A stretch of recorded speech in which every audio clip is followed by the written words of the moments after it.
Good evening. Welcome to the Jersey City Zoning Board of Adjustment. This is our regularly scheduled meeting for May 11th, 2023. Call to order, and we'll start with the Pledge of Allegiance. I pledge allegiance to the flag of the United States of America, and to the republic for which it stands, one nation, under God, indivisible, with indivisible, liberty and with justice for all. justice for all. Thank you. Staff, any sunshine announcements? Yes, in accordance with the Open Publics Meeting Act, notice has been given to the Jersey Journal, the Jersey City Reporter, El Especialito, and posted with the city clerk. We have the notices to be marked. B4 received and marked. Thank you, Iris. I'm sorry, B1. Did I just say B4? B1, that is. Thank you. Can you please take roll call? Commissioner Park, Here. Commissioner Shadid, Here. Commissioner Arujo, Here. Commissioner Silva, Here. Commissioner Green, Here. Vice Madam Chair Coyle, Here. and Chairman Jacobs. Here. You have a total of 7 commissioners present tonight. Thank you. And Iris, can you please swear in staff whenever you're ready? Yes, staff, please raise your right hand. Do you swear that the testimony you will provide this evening will be the truth, the whole truth, and nothing but the truth? Yes. Please state your full names, starting with Cameron, please. Cameron Black. Thank you. What do I have next? Elizabeth Oper, Opper. Thank you, Elizabeth. Mallory Clark, Thank you. Francisco Espinoza, Thank you. Any other staff online? Tanya Merriam. Tanya, there you are. Okay, thank you. Staff is sworn. Thank you. Francisco, any correspondence? yes, let me share my screen to show everyone. All right, so in old business, case item B, case Z22-016, the address is 118 and 112 Old Bergen Road. They have requested to carry to the June 15th regular meeting with preservation of notice. In new business, item 9, case Z22-089, the address is 128 Glenwood Ave. They have also requested to carry to the June 15th meeting with preservation of notice. And the last item that has requested to carry is item number 11, case Z20-054. The address is 38/40 Grace Street. They have requested to carry to the next meeting, May 25th, with preservation of notice. And all other items will be moving forward tonight. Okay. Thank you. So let's proceed with case Z22-083. The address is 345 Central Avenue. I don't see. Oh, promoting Nicholas Trami.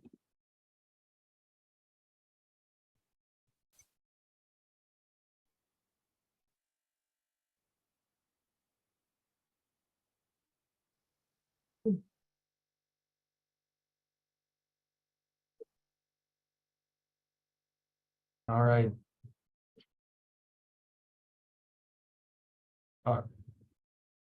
Good evening. Can everyone hear me? Yes. Okay. Is there anyone else on your team besides Carolyn? Carolyn and Yogesh is our architect. Promoting. All right. All right. Thank you very much, Nicholas Trami, on behalf of the applicant KDLI 9 LLC. Just a bit of a refresher for the board.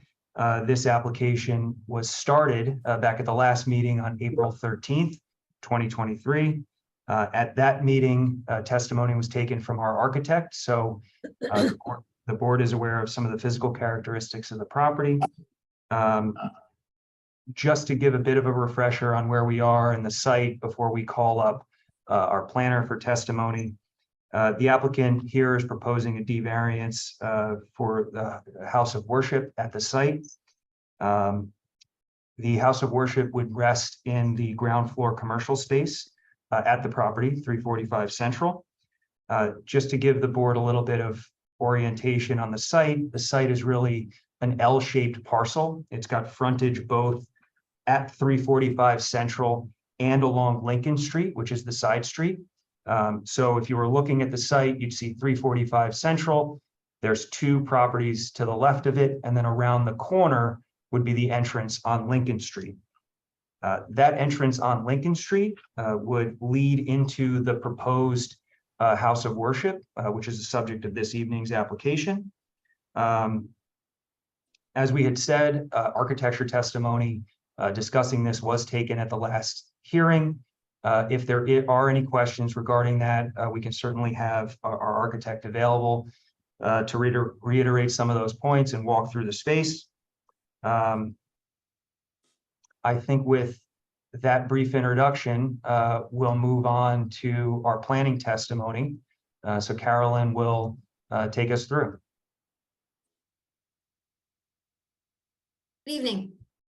Good evening, Ms. Burstell. Please raise your right hand. Do you swear that the testimony you will provide this evening will be the truth, the whole truth, and nothing but the truth? I do. State your full name, please, spell your last. Carolyn Worstel, Worstell. Thank you. Witness is sworn. Thank you. So And we before, Carolyn, we accept Oh. your qualifications. I appreciate that. Thank you very much. My license is still in good standing. So we're here this evening, as mentioned, for a use variance for House of Worship, which is a permitted use in the R1 district, but not in the NC district. And as you, I think, remember, this is a bit of an odd lot.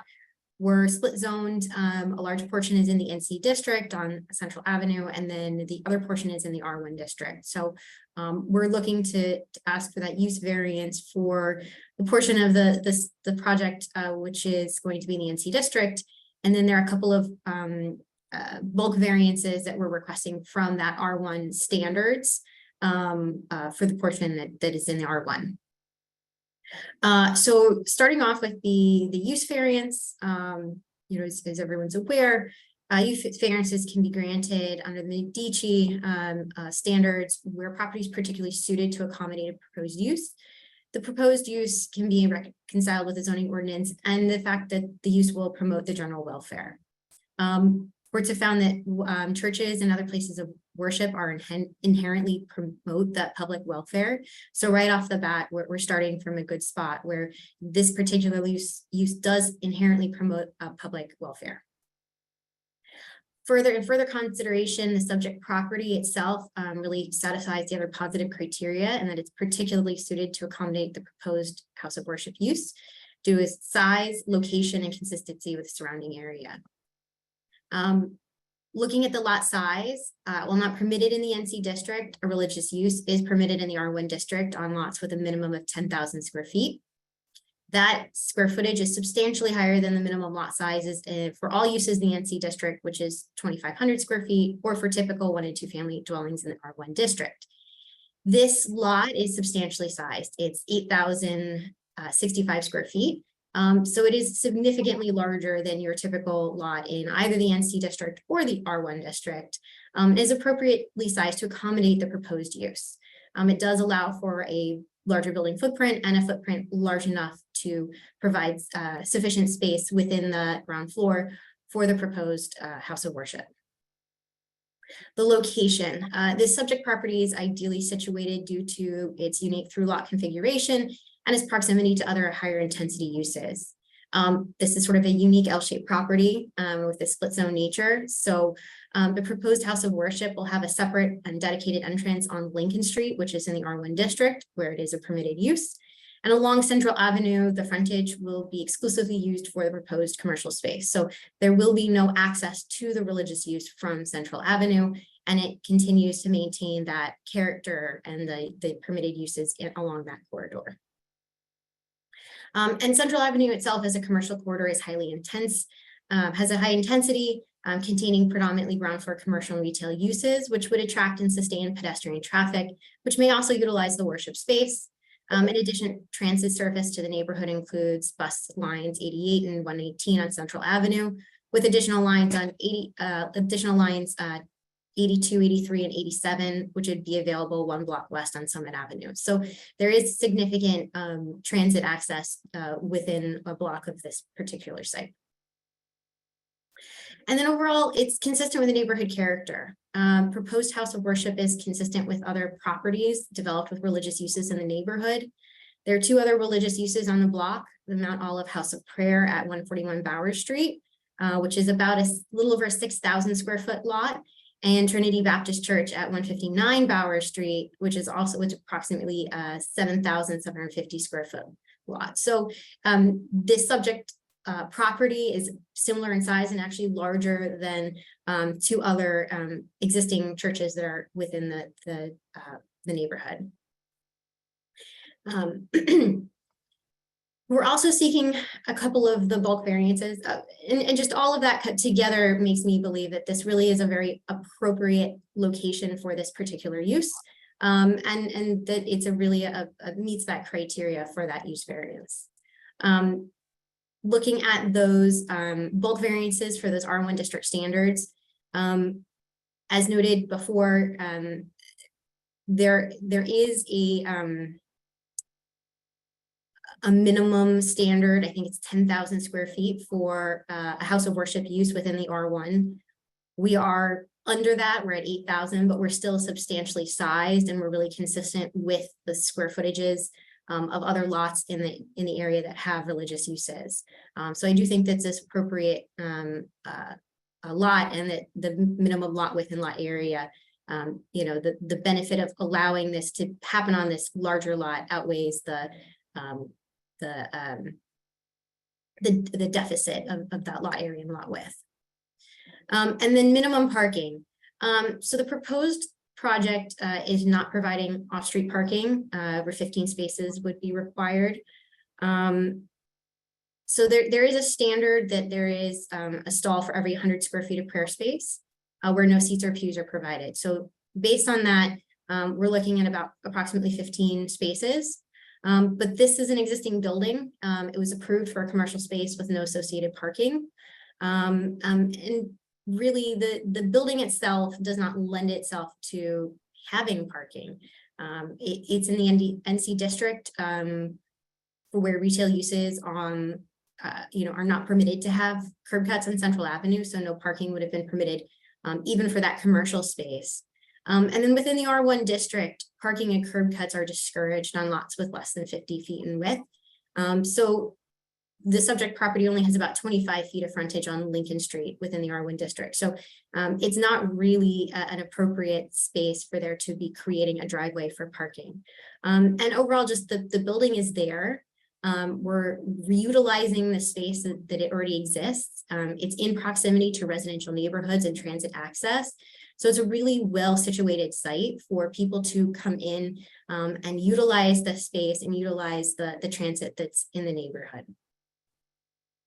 I think overall the benefits of providing the house of worship within the existing building on a major commercial corridor with transit access outweighs the detriments associated with the bulk variances requested.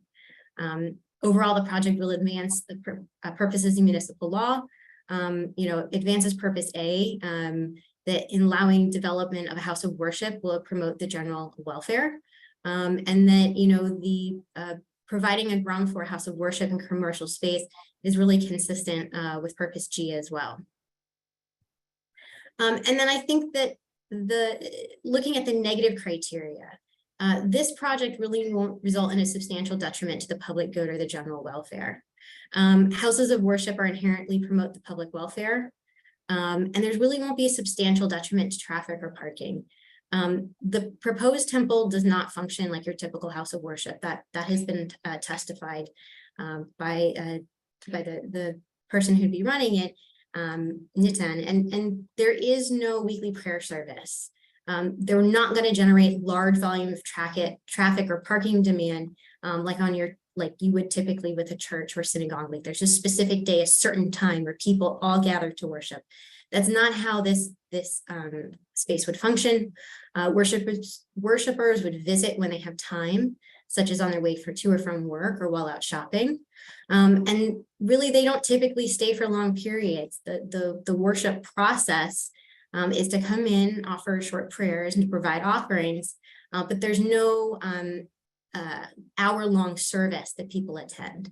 So it really is kind of almost similar into how you would expect almost like a commercial space to function. People come while they're, trip chaining from one space to another. They come in and stop by on their way to or from work, and they come in and they do their business. They're there for a short period of time and then they leave. So it actually functions in many ways more like a commercial use in terms of how people come and use the space. And it's also really not designed to accommodate large gatherings or events. The basement will primarily be utilized for storage of accessories for the deities. And there's no kitchen and no warming kitchen proposed for catering or events. So you're really not looking at a space that's designed to have and host large events that would typically draw large groups of people for significant periods of time. And I think granting the variances will also not result in substantial impairment to the intent and purpose of the master plan and zoning ordinance. Access to the proposed house of worship is via the Lincoln Street frontage, which is in the R1 district, where it's a permitted use. And we're maintaining that commercial space on Central Avenue, which is in the NC district. It will use an existing structure to provide sufficient space for the proposed use and consistent in square footage with other religious uses in the area. And the existing structure has no off-street parking or curb cuts, which is consistent with the intent of the master plan to reduce reliance on vehicles. So I think really overall, this project really meets those necessary criteria for the use variance, as well as for the bulk variances related to that R1 standard. So I think that I really believe that this is an appropriate location and that the project meets both the positive and negative criteria.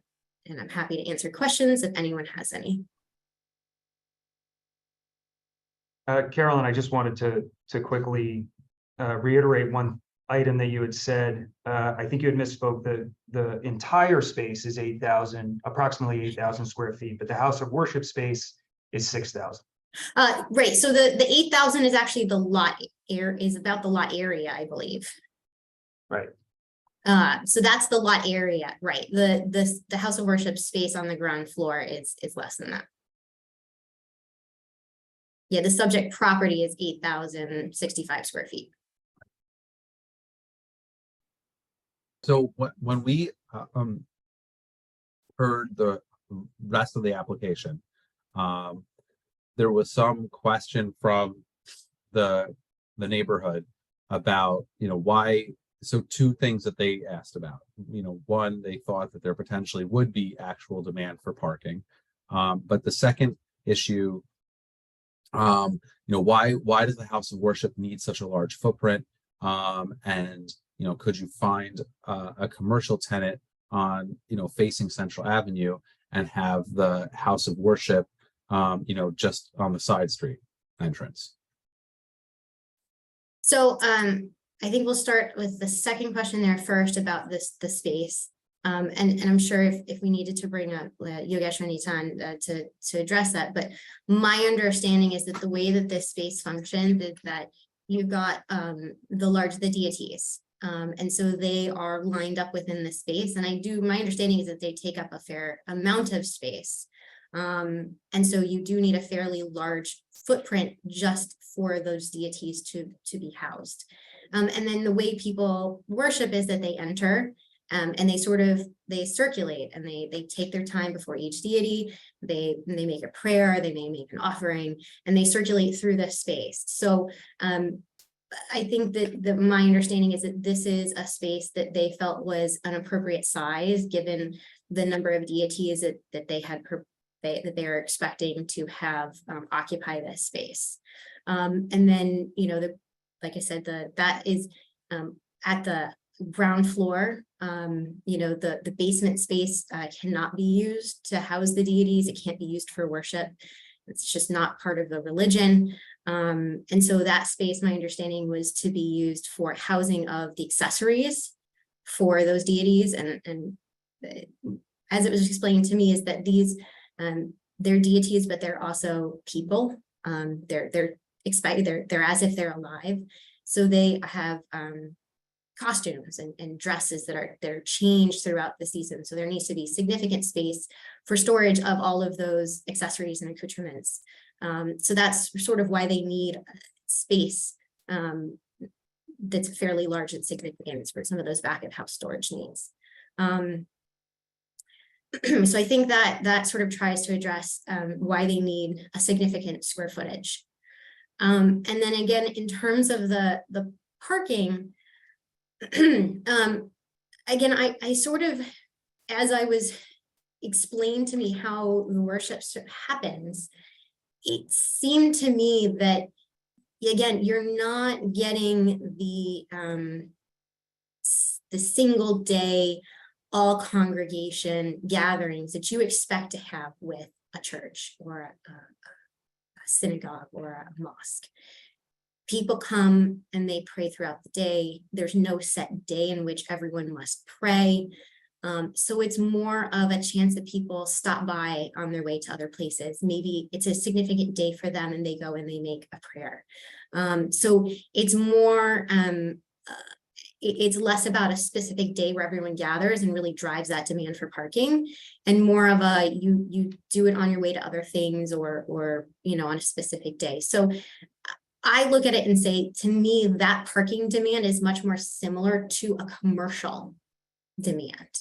And this space was proposed as a commercial use, and it was approved for a commercial use of that size without parking. So I think that what is being proposed here is really consistent with the use that was originally conceived for this space and approved in terms of parking. I will also mention, just as a follow-up to that, there is a 1,000 square foot commercial space that does front Central Avenue. So I was going to ask.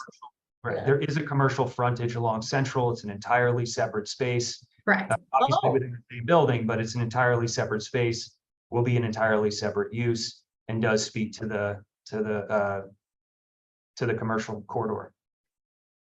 Okay, so let me understand, let me sort of ask a question. So the commercial space for the 1,000 is separate from the one that you're referring to as far as the 600 square feet or the 800?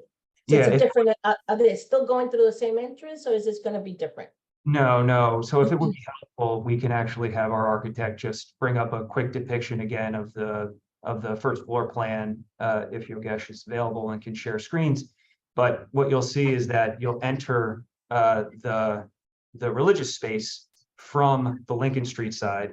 I see. Completely separate. It's in fact, it's two buildings. It's two buildings over and around the corner because the property is L-shaped.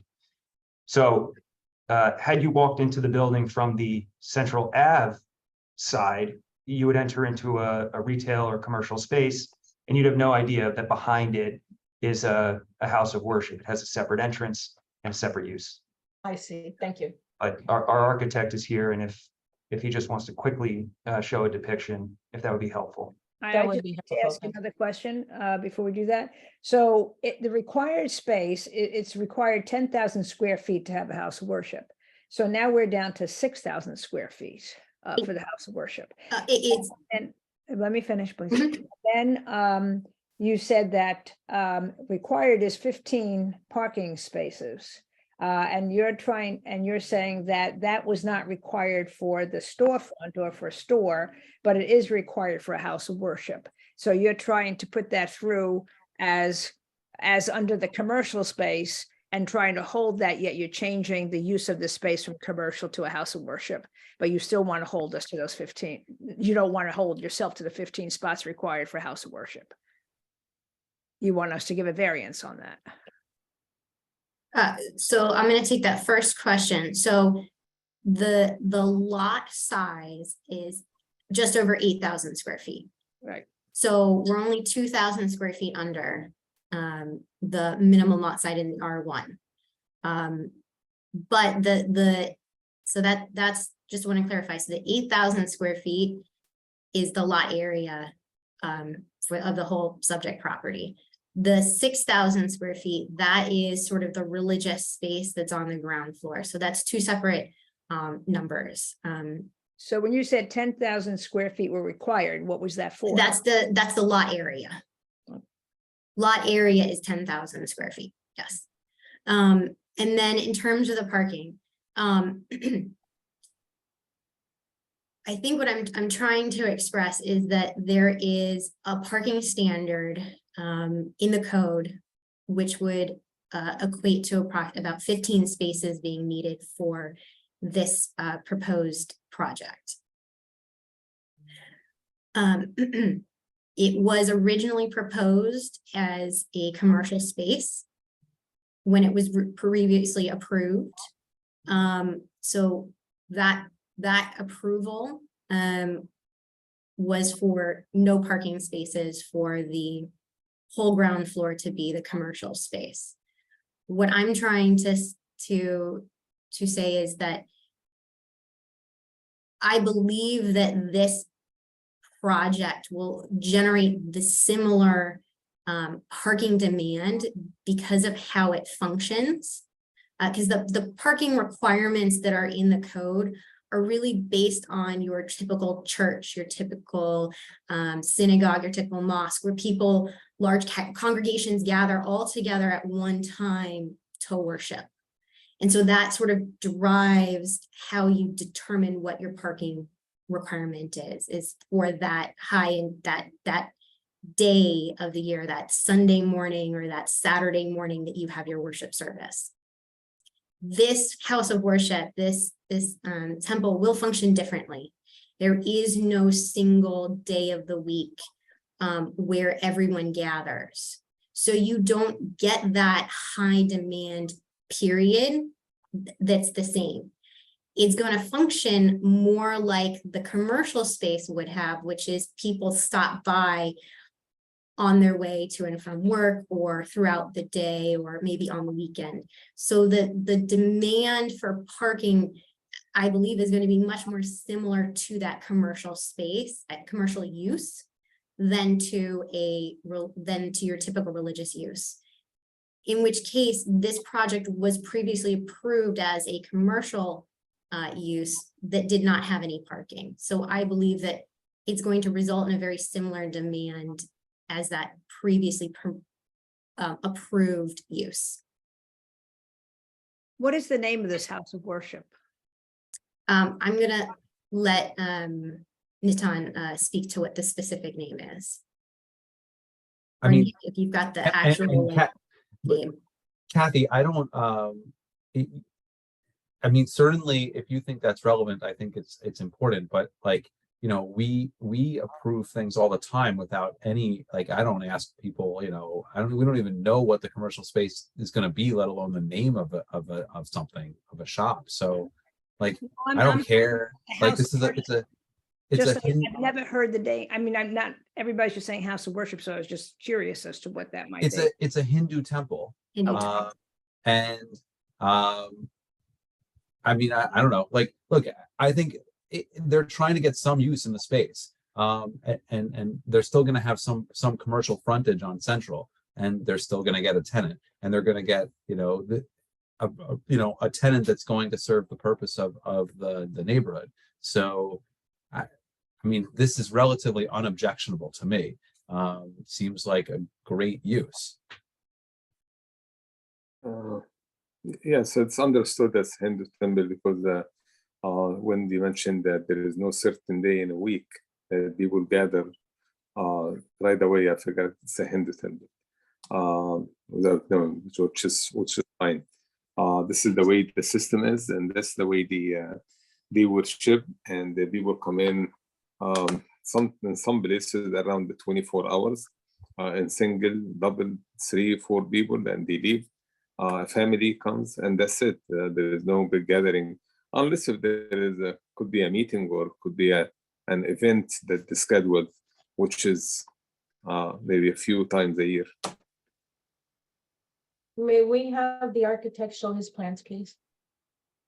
Sure. Thank you. I think we just need Yogesh to be able to. Yeah, it's disabled right now. I need to, the host needs to. So let me know if it works now. I gave you access. Oh, yeah, I got it. And Mr. Mystery, you were previously sworn, I understand? Yes, I was. Okay, thank you. You remain under oath. Yes. So this is the floor plan that was submitted as part of this application. This is sheet a 2.01 drawing dated. Second, put this up here. For April 5th, 2023. I'm pointing right now to the first floor proposed plan. The bottom of the page being Central Avenue, left side being Lincoln. So this is sort of an L-shaped property as discussed. This corner lot is not ours, but we have frontage on Central. This is where the commercial space is, approximately 1,000 square feet. And then this Lincoln entrance is be primarily used for the religious space. The religious space, they would have a door, but it's only a fire exit. This would not be an entrance into the space. So if you're walking down Central, you would not know that there's a temple or house of worship behind this retail space. You would just see the storefront that would face the Central Avenue side. All the patrons of the church would come through the Lincoln Street entrance on this side.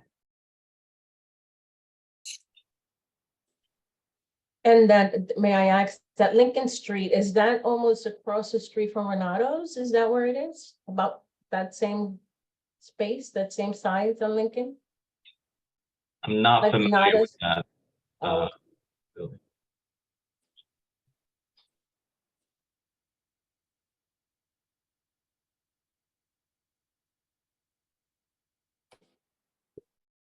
Okay. Sonia, did you have any other questions? no, I just About- wanted to know if the Lincoln entrance is like, you know where Renato's is? Like, it's, I know it. It's the a other, front it's not that side. It's the west side.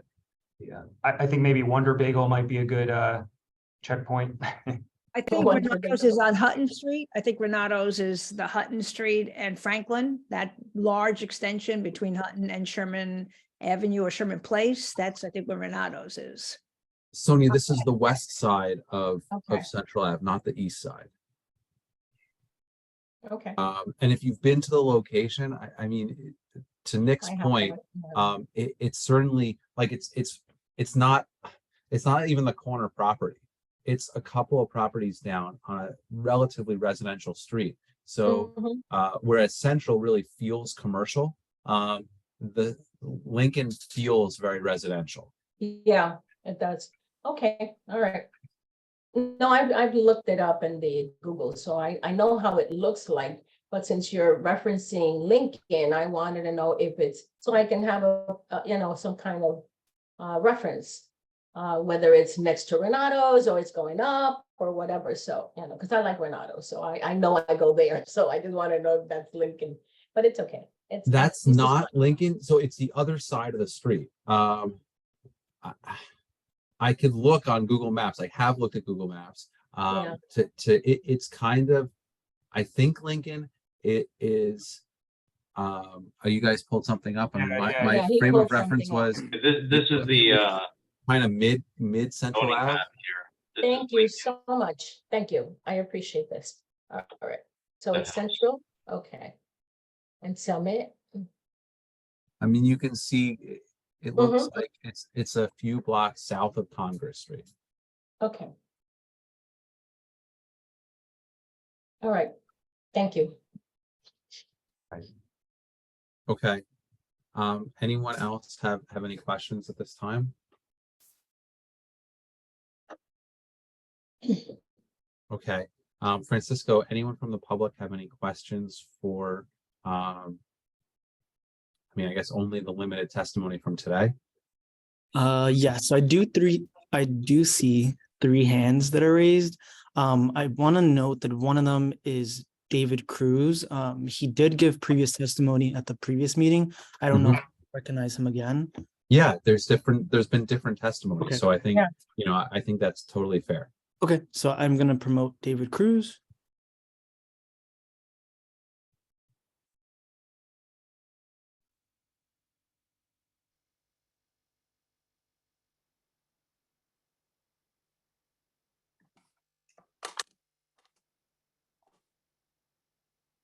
You start the video.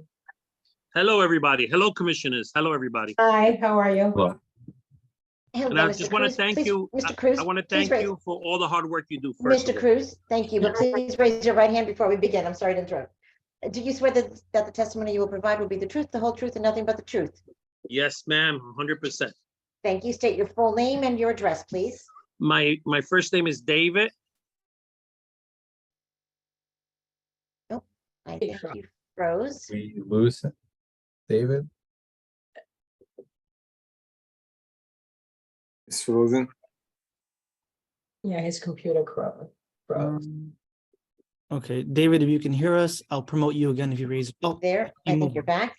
So your first name is David and your last name is, Cruz, C-R-U-Z.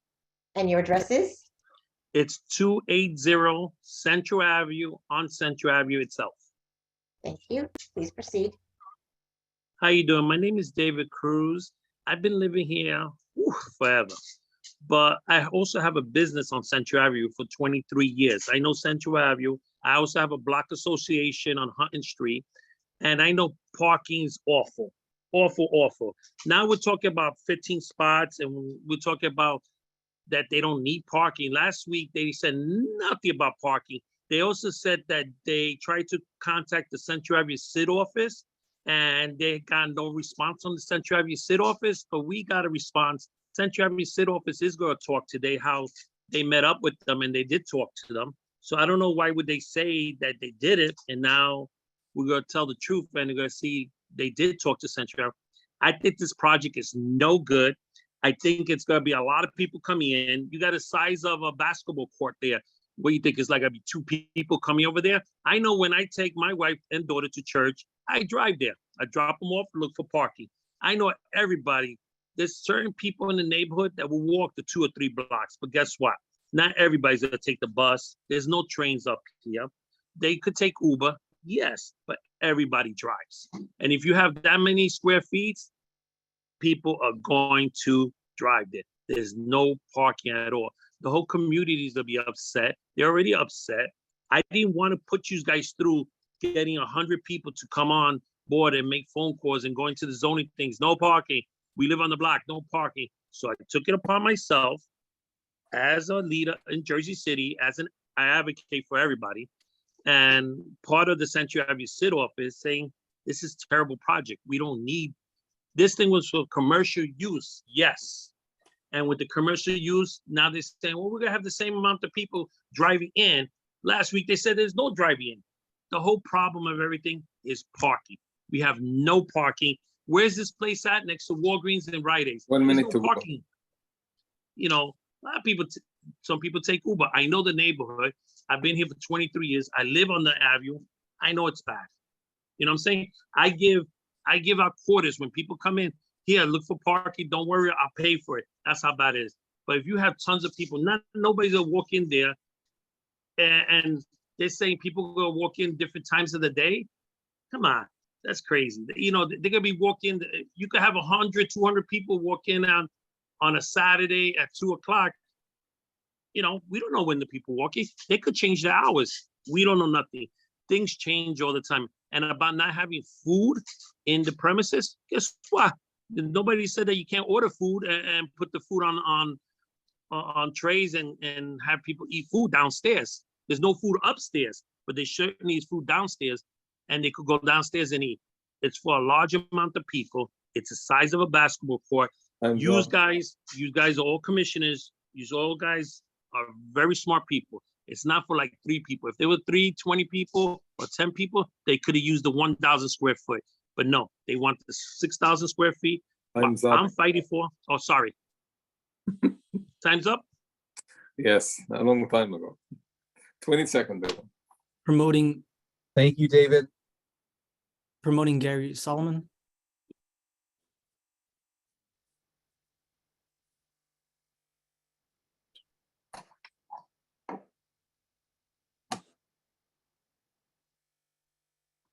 And there are currently 5 hands that are raised. For those who are in the attendees, if you do want to make public comment, please raise your hand at this time so I know. Thank you. Hey, Mr. Solomon, How are you doing? Can you hear me? Very good, thank you.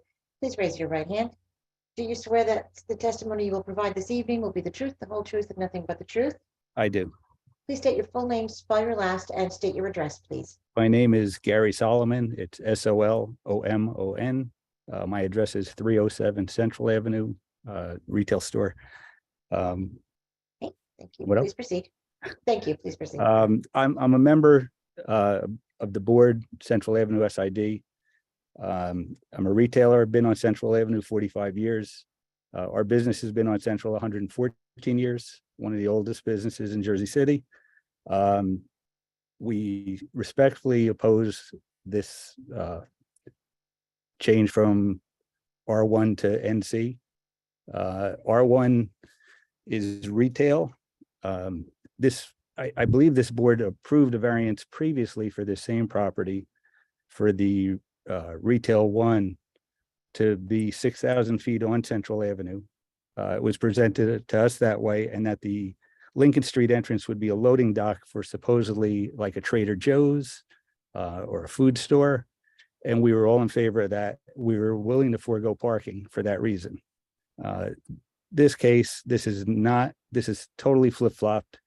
They're now saying they're going to put 1,000 front retail up front and take all the rest for worship.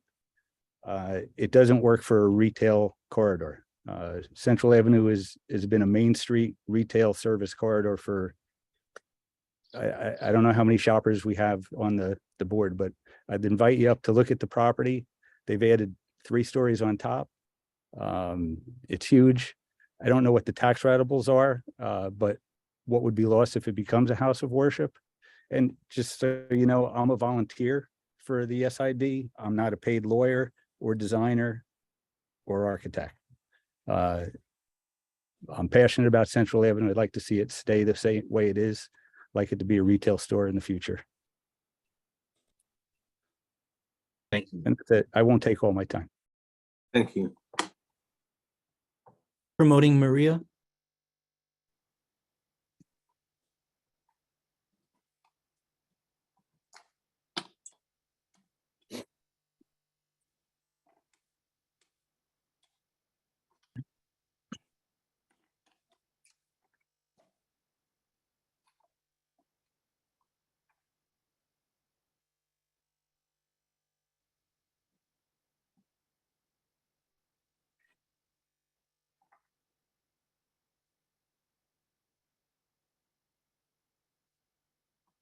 Okay, so Maria has declined to be promoted.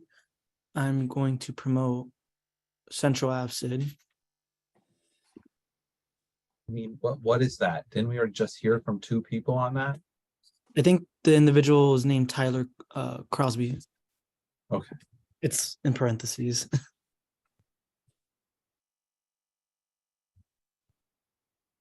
I mean, we know the viewpoint of this organization. And sir, I do see you here. Mr. Crosby, please raise your right hand. Do you swear that the testimony you will provide will be the truth, the whole truth, and nothing but the truth? I do. Please state your full name, spell your last, and state your address, please. Tyler Crosby, spelled Crosby. Address is 366 Central Avenue, Suite 201. Thank you. Please proceed. All right, so I have a statement. I am the director of the Central Avenue Special Improvement District. Just a correction from a moment ago. Gary Solomon is a member of our board. David Cruz is not a member of our board. He's a business owner in the district, so he's a SID member. But so far, we've only heard from Gary in terms of board members. I'm going to read a statement that was prepared by myself and approved by all of the board members on behalf of the Central Avenue SID. The Central Avenue SID has been made aware of the proposed changes to 345 Central Avenue development project. On behalf of its 450 members, the Central Avenue SID Board of Trustees unanimously and overwhelmingly opposes the proposed change of ground floor from commercial space to prominently religious space. CASID sent a letter to the zoning board and developers of this project on April 5th, clarified its stance to Nathan Kumar and Mark Mascarenhas at the monthly organization meeting on April 12th, and spoke with Michael Higgins, the lawyer representing the developer, and the architect Yogesh Mistry, for the project at an additional meeting on April 24th. Through this series of emails and in-person meetings, the intent of the developer to convert the vast majority of the ground floor to religious use is clear. The proposed reduction of the ground floor from 7,213 square feet of commercial space to only 1,000 square feet is nearly an 87% change. The proposed 6,213 square feet of new religious space is considered a large venue meant to service a sizable congregation. There is no parking being built with this project, and the large gathering space will only further strain an area already congested with traffic and parking issues. The closest municipal parking lot is across the street, and it regularly reaches maximum capacity during peak hours and cannot shoulder the burden of this development project. Additionally, the developers informed the SID that the basement of the space will be used for various community functions, which will further increase the need for parking. With an assessment value recorded at $5.1 million, 345 Central Avenue is the highest assessment property in the district and generates $52,462 annually in property taxes. This important ratable is and most valuable property in the commercial district has to be kept on the assessment roll in service to all taxpayers and should not seek religious exemption. The financial impact to the city's tax ratables and the local economy are both significant and devastating. If the developer is set on building a large religious space, they are encouraged to do so with adequate parking in another location. They are aware of the redevelopment project opportunity across the street that is currently seeking a partnership to develop the surface lot into a sizable parking garage along with housing and other amenities. That would be a conversation the CASID would love to move forward with. In the meantime, the SID fully supported the development project at 345 Central Avenue as it was approved in 2018 to contain 27 residential units and 7,213. I'm sorry, is someone saying something? Yes, I'm saying time's up. It's over. It's over 3 minutes. Okay, thank you very much. You're welcome. Thank you. Promoting Mitzi.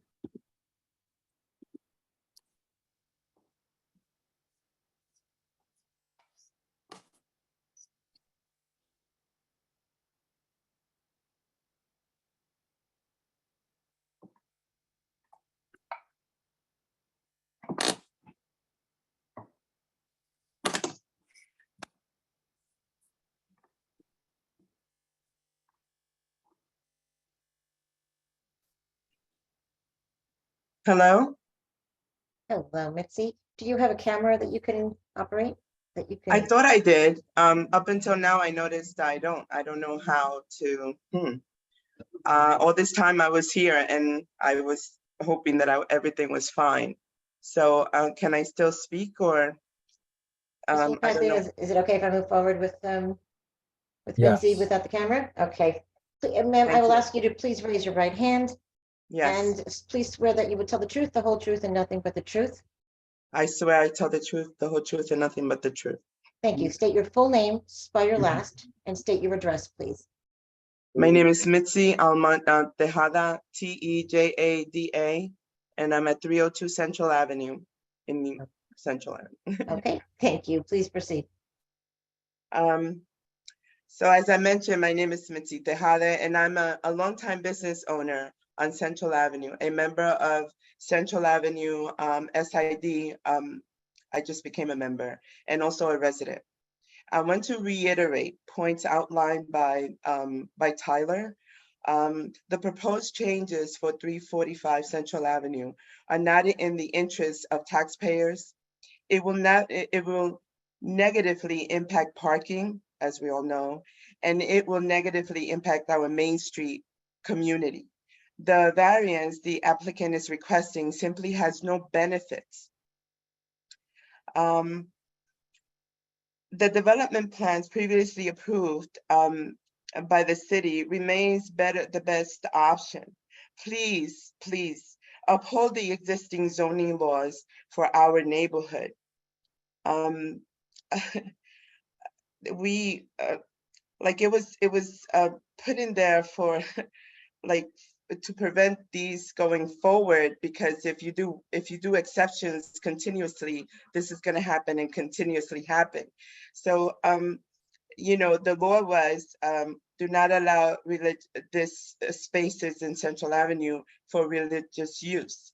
As a member of SID board, I was elected to represent the district, meaning I'm a business owner and I'm representing the businesses in this area. And I advise the governing body on matters related to the district. Central Avenue SID board advises this governing body to deny the requested variance at 345 Central. We in SID thank you for your consideration and ongoing support to help build our community. I really, I mean, I'm very passionate here. I live here and I work here and I have a business here. And I just don't see how this is going to help the businesses that are here.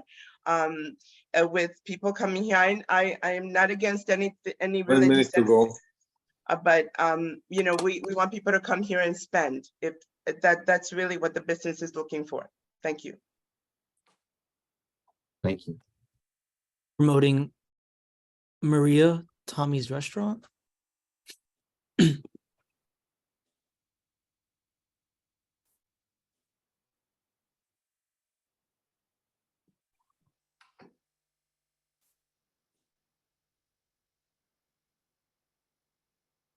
And just so the board is aware, there are currently 2 hands that are raised remaining.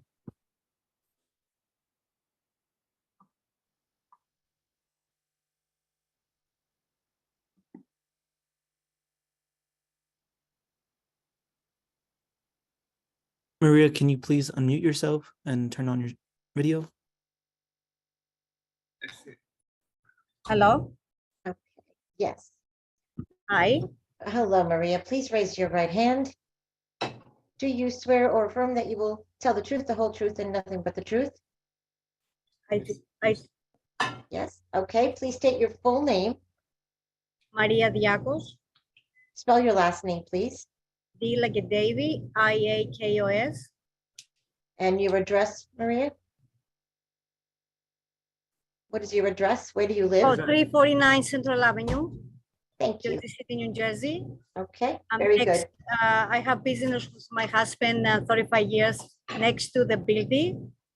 Is that the building 345. I know the people to fix it up, all the building, all the business to do it here. Is very nice people. Is very good, quiet and no problems. And I hope so, whatever he do it, to do it the good from the Central Avenue and the business for the Central Avenue. I hope so everything go okay. I don't know. Thank you. Okay, thank you. Thank you too. Good luck to everybody. Promoting Paul Matuzzo.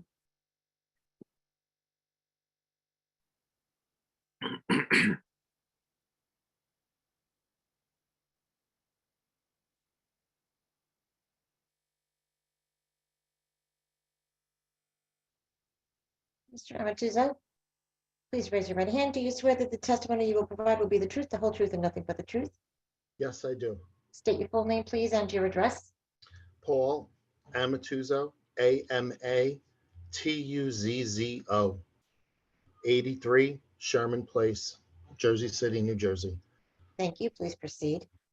Good evening, everyone. I am just president of the Persian Field Neighborhood Association. I am not speaking on behalf of that association. I am just clarifying who I am in the neighborhood. I also am in opposition to this project, given that we have lost so many amazing church buildings up here in the Heights that are now either vacant lots or have been turned into luxury condo buildings. I would really hope that this congregation would look for an existing church building. And I'm sure if they looked hard, they would find one that they can potentially move their congregation into and leave this commercial space as it is designated and as it has been intended. And that's all I have to say. Thank you all for your time. Thank you. Thank you. And I am promoting the last hand that is raised.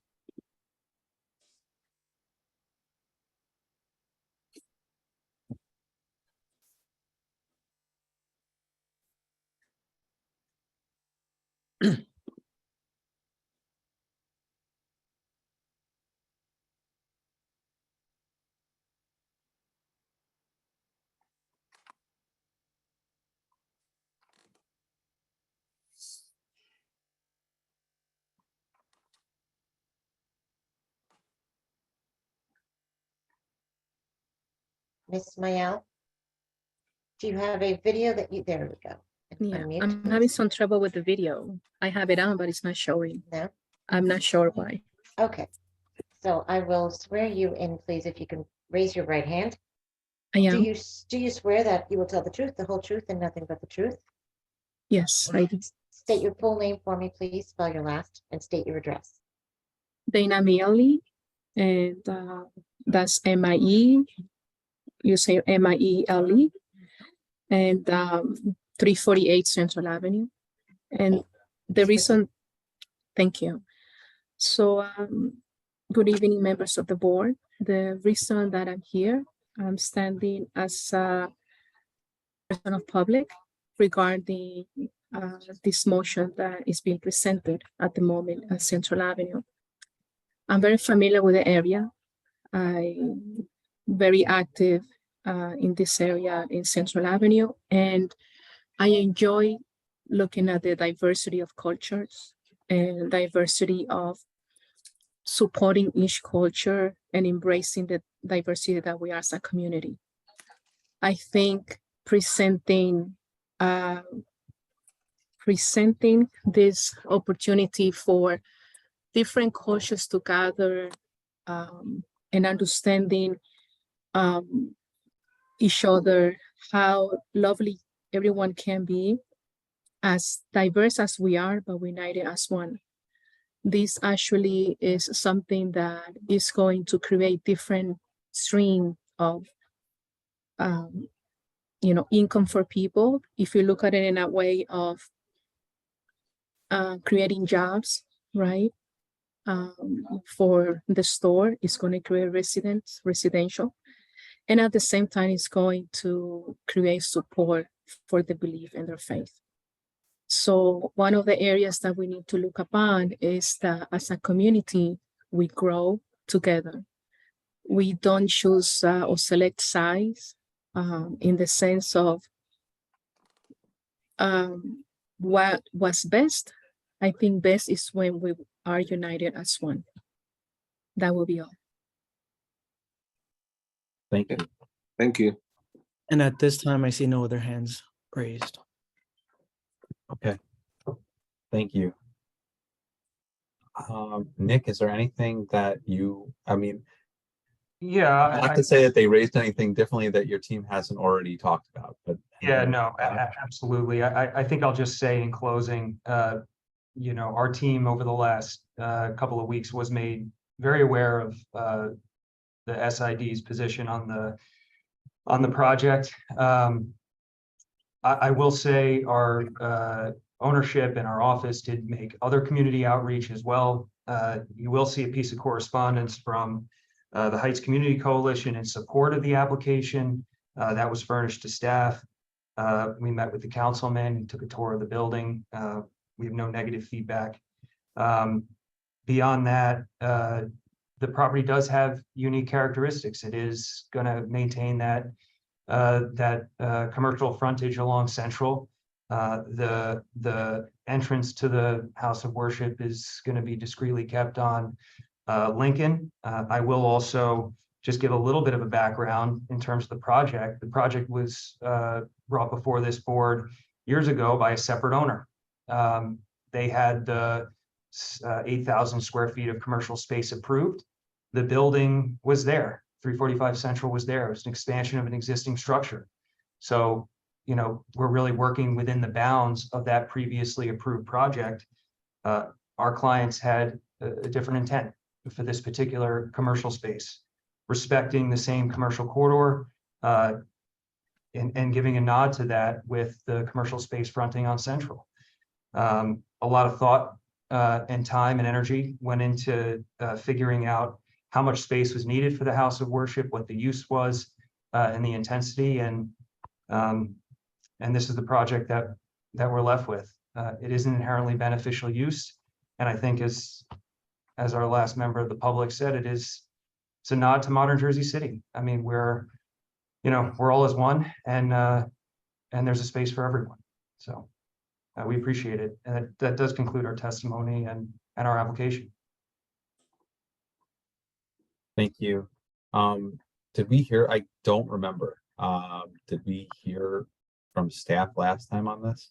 Yeah, we kind of jumped the gun, and I think I presented Okay. public comment.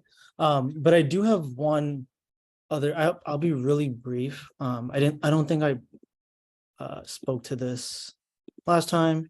So I just want to bring everyone's attention to the Religious Land Use and Institutionalized Persons Act, or the RLUIPA. It stands for what I just mentioned. This is a federal law that, among other things, protects religious institutions from unduly burdensome or discriminatory land use regulations. Congress passed this in the year of 2000. It is a complex statute with 5 separate provisions, which protects religious exercise in different but sometimes overlapping ways. So the first one is bars land use regulations that impose a substantial burden on religious exercise. It requires governments to treat houses of worship as favorably as non-religious assemblies. It bars governments from discriminating among religions, bars governments from total exclusions of religious assemblies, and lastly, it bars governments from unreasonably limitation of religious assemblies. So that's the only thing I wanted to add into my previous testimony. Okay, thank you. Can I make a comment and ask a question for Nick? I'm myself a board member of the Special District Improvement District in Journal Square. The fact I'm the chair there. And I know that when a place like this, a commercial place, the status change from commercial to religion, they don't have to pay their share to the city. So I'm sorry. Once again, I should be defending the city, not being against them. But I was afraid that this big number of people related to Special Improvement District in Central Avenue, they came only because the city gonna lose money over that project. I'm sorry that this is how I feel, and I really don't like it. That should, as Francis said, that freedom of worship should be protected, and this is how Jersey City look. We are one melting pot, and we should really not to be stand against a worshiping place.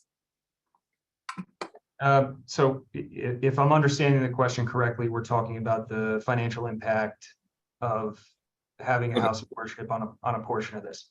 So, and I think some CID members did talk about that. So there are certainly tax rateables. I will start by saying typically this is not an area that the board, would consider when looking at a particular project, the income generated from that particular project for the city. That being said, there are still 27 residential units. There is still a commercial unit. So if the question is, how is the tax assessor going to treat the building after this? I don't know. My concept would be that the building is still going to return rateables for the city. I don't know if there's going to be any nod to the house of worship use at the property. The property is still income producing, and because I don't know 100%, I'm gonna speculate, and I'm gonna say that the taxes will ultimately increase when the building is finished. It's under construction now. Anyone walking by, I'll see that. My understanding is that's about 80% complete. So as Jersey City does, there'll be some sort of reevaluation when the CO is issued. And I can't speak directly to how and to what extent the assessor will value the religious space. I don't know if that helps or not, but I just get the message from the city council, Councilman Saleh, that he is on the call and he raised his hand and he would like to talk about the project.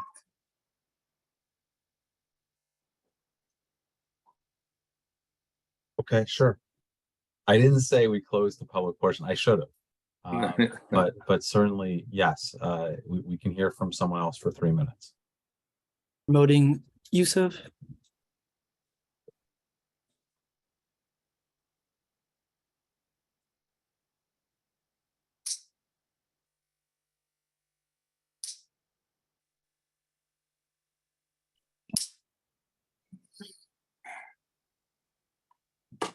Hello? Yes. Hold on. Hey, can you guys see me and hear me? I can, yes, we can. Sir, please Okay. please raise your right hand. Okay, hold on. Sorry, the As you're cops. walking. Do you swear that the testimony you will provide will be the truth, the whole truth, and nothing but the truth? Yes. State your full name for me, please, by your last. My first name is Youssef, Yousef. Last name is Saleh, Saleh. And your address is? My home address is 133 Manhattan Avenue, and I'm a councilman for the city of Jersey City. Thank you. Please proceed. Okay. So I just want to give some context as to the discussions that were had regarding this project. I was approached by the developer to have a religious space on Central Avenue, at least a portion of the building to be used. And, you know, it's not really within the recent precedent that there is a religious space here. But because it was only a portion of the building, you know, I said, listen, I would go to the SID and I would find out, because I need to get community feedback, especially the business community. The SID is a very important economic engine in Jersey City Heights, and Central Avenue is that main artery for commercial activity. Ultimately, you know, they were not in favor of it. And I also have concerns regarding allocating a portion of, you know, the building towards a religious space. And it has nothing to do with the religion. You know, I know a long time ago, you know, there was a Muslim space on there above the 99-cent store, and that has since moved. And there have been other projects and proposals that have come forward. And it has nothing to do with like the religion, but the fact that this is a commercial corridor. It's a federation of businesses that come together to tax themselves essentially for the betterment of, you know, the residents, the businesses, and without, you know, I can't support the project, you know, as well-intentioned as it is. Unfortunately, without the SID's buy-in, without the buy-in from the surrounding neighbors, I could not support it. But I do appreciate that the developer, you know, only allocated a portion of it, but I am worried about what the tax allocation is going to be if it was to be approved. I'm worried about some parking concerns. I did recommend to them to find another location for it, and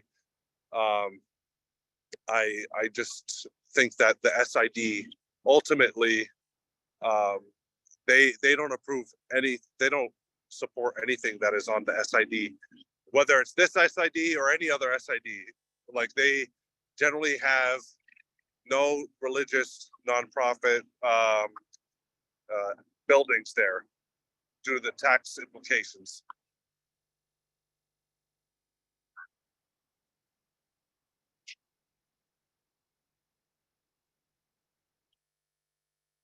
Thank you, Councilman. I don't know if you're speaking or if it cut out. I just want to say, I don't, you know, I I have, I have nothing but love for them in my heart. I just want to say that, I can't in good conscience support it. It's just, it would behoove me and it would really defeat the whole purpose of the SID for us to approve one application. I can't tell you how many applications came before.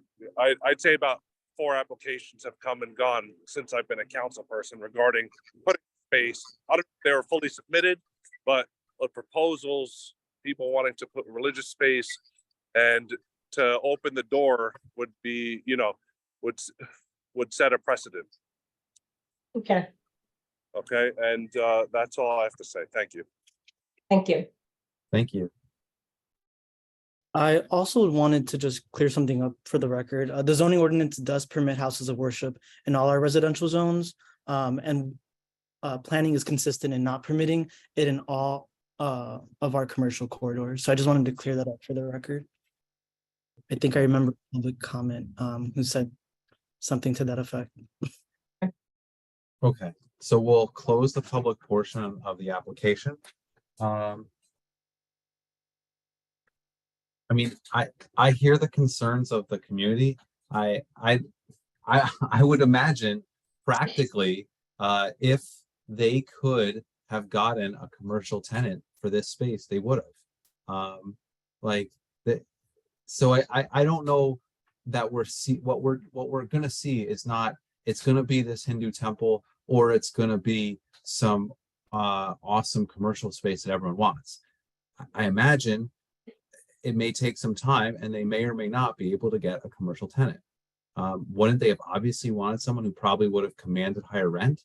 I mean, that's just, that's me, that's how I'm looking at it practically. Yeah. But maybe I'm wrong. I mean, there's a place in a different zone, totally different part of the city where we said that the use they were having wasn't, I think they were using office space and not like retail. I think the space has been vacant for 5 years because of that. So this isn't what the community wants. I appreciate that. I don't know the answer. I agree with what they're saying as well, though. I would love if the temple went to, and I remember hearing from, I don't know if it was the Filipino church, but there's tons of underutilized church spaces in the Heights. Why can't they rehabilitate one of those spaces? I don't know the answer, but that's also not this owner's problem. I mean, facing what we're facing, knowing there still will be some commercial, so some opportunity to maintain the neighborhood commercial thoroughfare, I'm more inclined to support this than not. I don't know what else you guys think. Let's do a vote.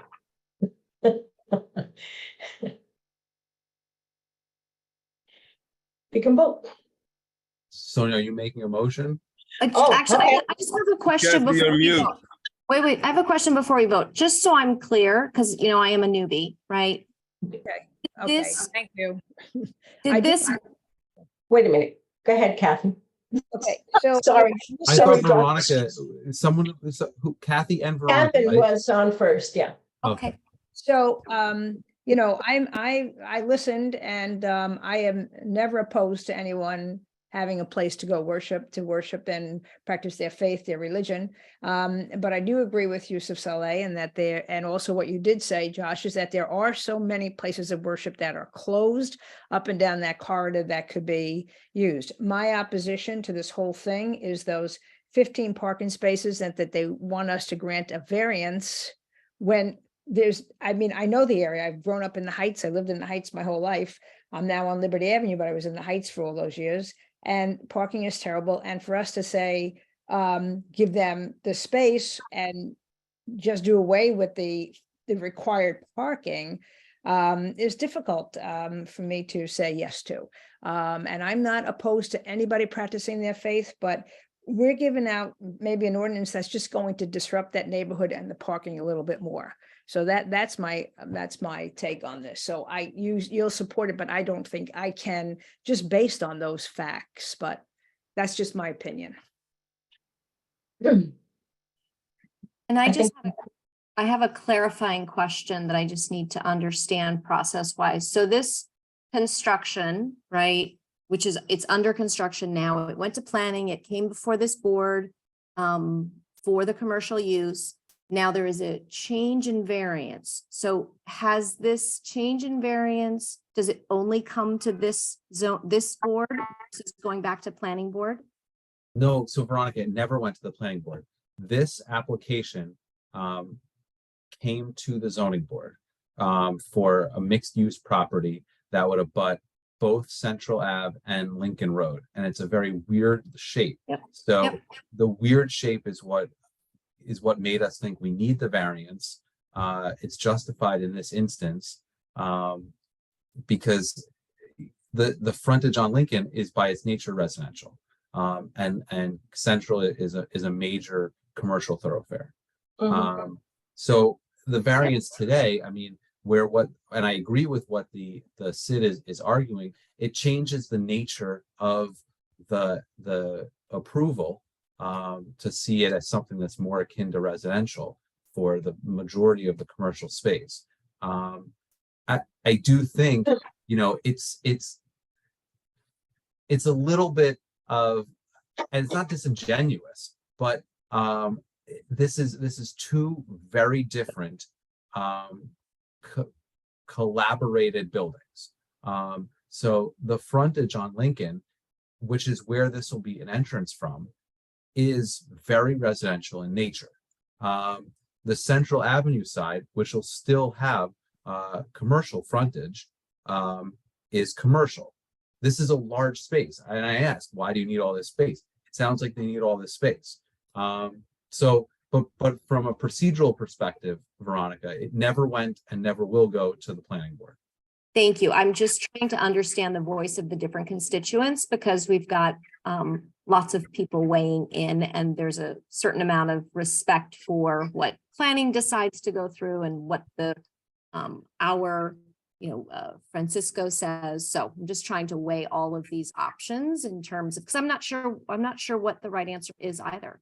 Right. So I'm really trying to kind of figure out the procedure as well as. This will still front. I mean, I think, and that's why I'm saying it's not as though the posturing by the CID is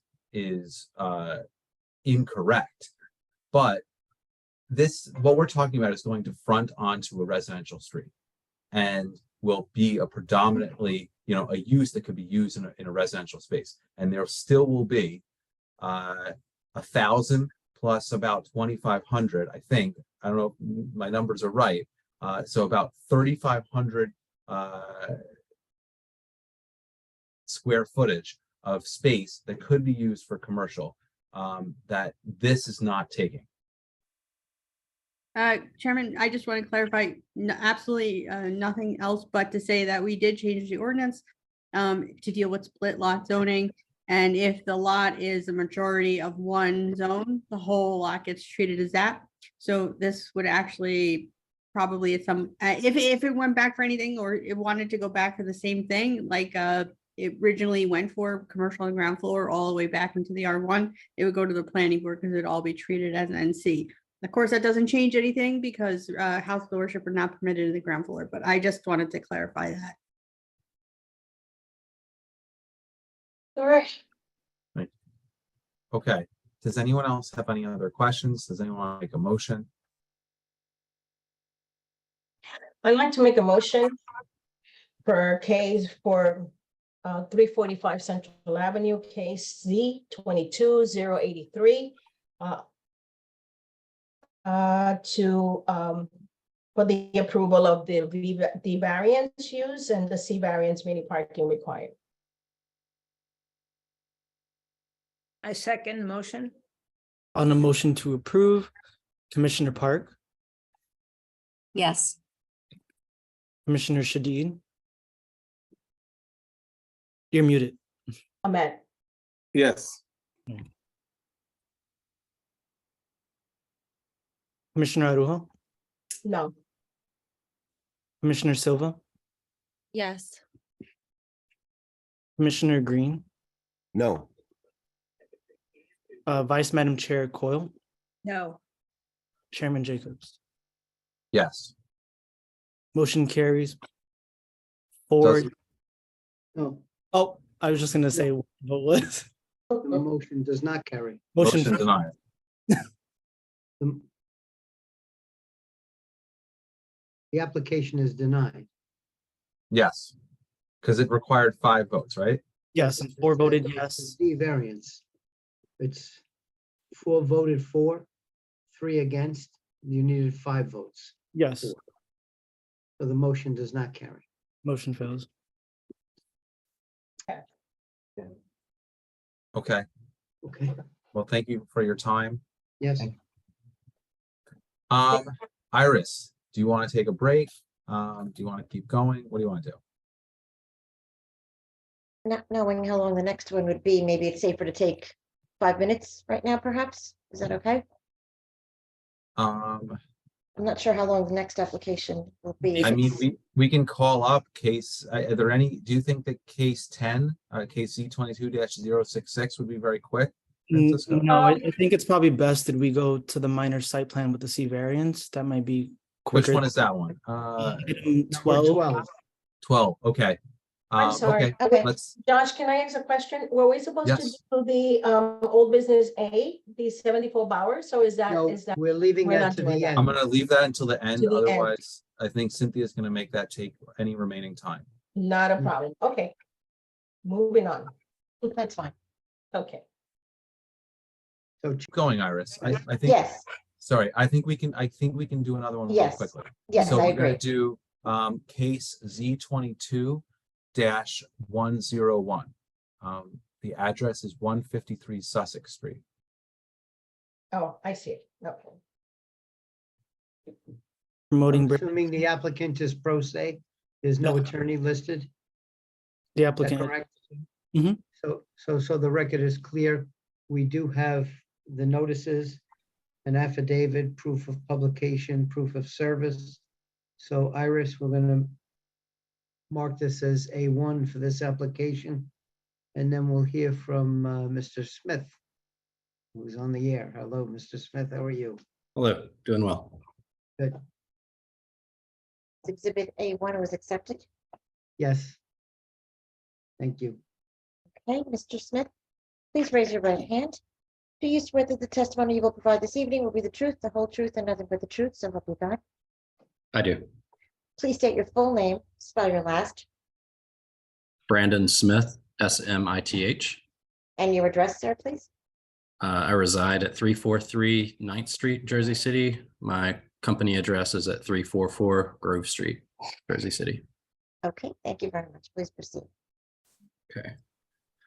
I'm going to pull up the screen just so we can share. The applicant is, it's a single family home. The applicant wishes to do a basement addition with a kitchen on the first floor with a deck off of the rear of his existing house. This is the front of the house. It's in the historic district. We do have our letter from historic for approval.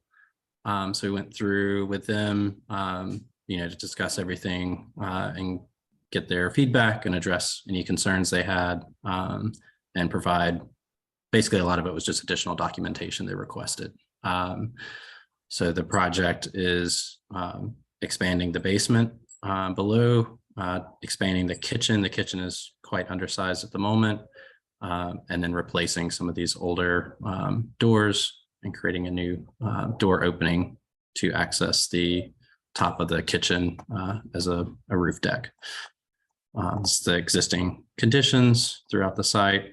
The main reason that we're here tonight is that their lot is a 75-foot deep lot versus, this is their lot here, versus the 100-foot lot, which is the standard in the area.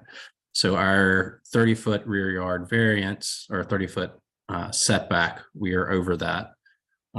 However, if you look at that on a percentage of proportionality, we're actually, less than the 30% number. So we feel like the scale and intent of the setbacks, we're still maintaining that.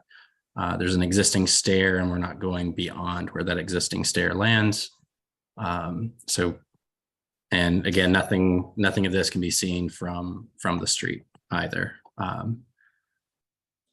So that's kind of it in a big nutshell. I want to show as well, this diagram may help also describe that even though we're going back with our addition, we're still considerably less than any other neighbor on the block that has the 100-foot yard,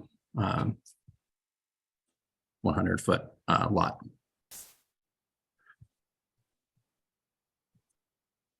Okay. I'm not sure how much, I'm happy to go into any further detail, but I know everyone's time is limited, so I'm willing maybe to answer any questions for clarification if there's anything that's needed. Can you show the picture that you previously showed with the house? I'd like to see the front of the house, please. The front of the house, Front. yes. Okay. So again, we're not doing anything that affects anything on the front of the house at all, and nothing is how is- visible. How is this extension going to affect your neighbors? How are you going to get all this machinery in there? Through the basement.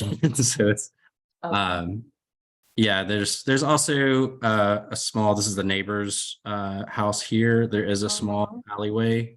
And they have allowed for access in the past for, you know, when they're doing work in the rear yard. So that is the possibility, but you know, as with urban lots, we can carry everything through the basement and to the rear of the house I see. as needed. Thank you.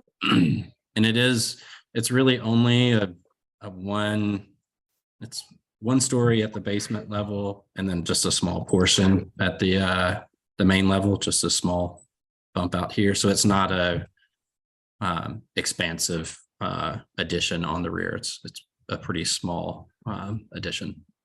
Okay, thank you. Sure. Does anyone else have questions at this time for Mr. Smith?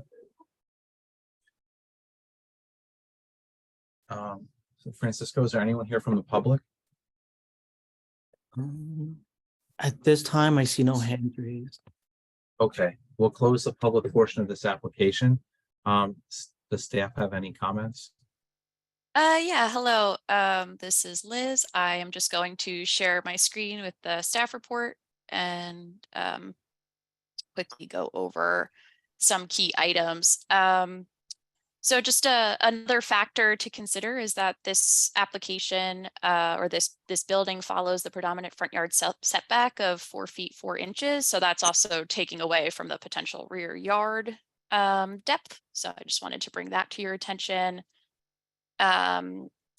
We've created this table to show some existing non-conforming conditions, which is the lot depth itself, and then the rear yard setback to the stair, which is the 17.6. But the rear yard minimum to the building, the requirement is 30 feet. The proposed is 26.3. So they're very close to the 30 feet. You can see that they're still conforming in regards to coverage, both from a building and lot coverage standpoint.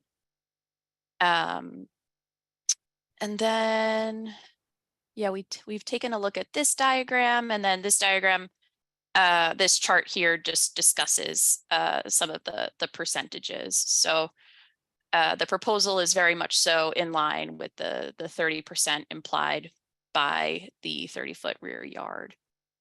And then finally, as this has received a certificate of appropriateness from Historic Preservation, we would just ask that the applicant move forward and take in the conditions of the Historic Preservation memo from Sarah Quinlan and our staff.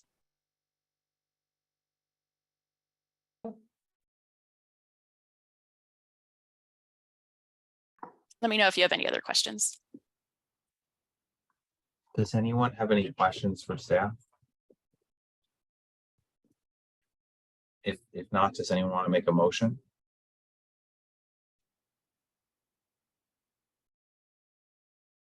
I make a motion to approve case Z 22-101 for a minor site plan with C variance at 153 Sussex Street.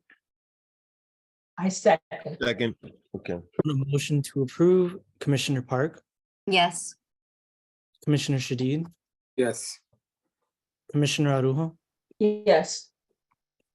Commissioner Silva, Yes. Commissioner Green, Yes. Vice Madam Chair Coyle, Yes. and Chairman Jacobs. Yes. Motion carries, all in favor with conditions. Thank you. Thank you all for your time. Really appreciate it. Okay. Thank you. Okay, Iris. You want a 5-minute break? Or Yeah. you're like, we've got Maybe momentum she's- now. Exactly. I was thinking if you have another short one like that, I could go on a little longer. It did. Francisco, what do you think about 13 and 14? I would say 13 probably would be better than 14. Okay. Let me just, oh, there you go.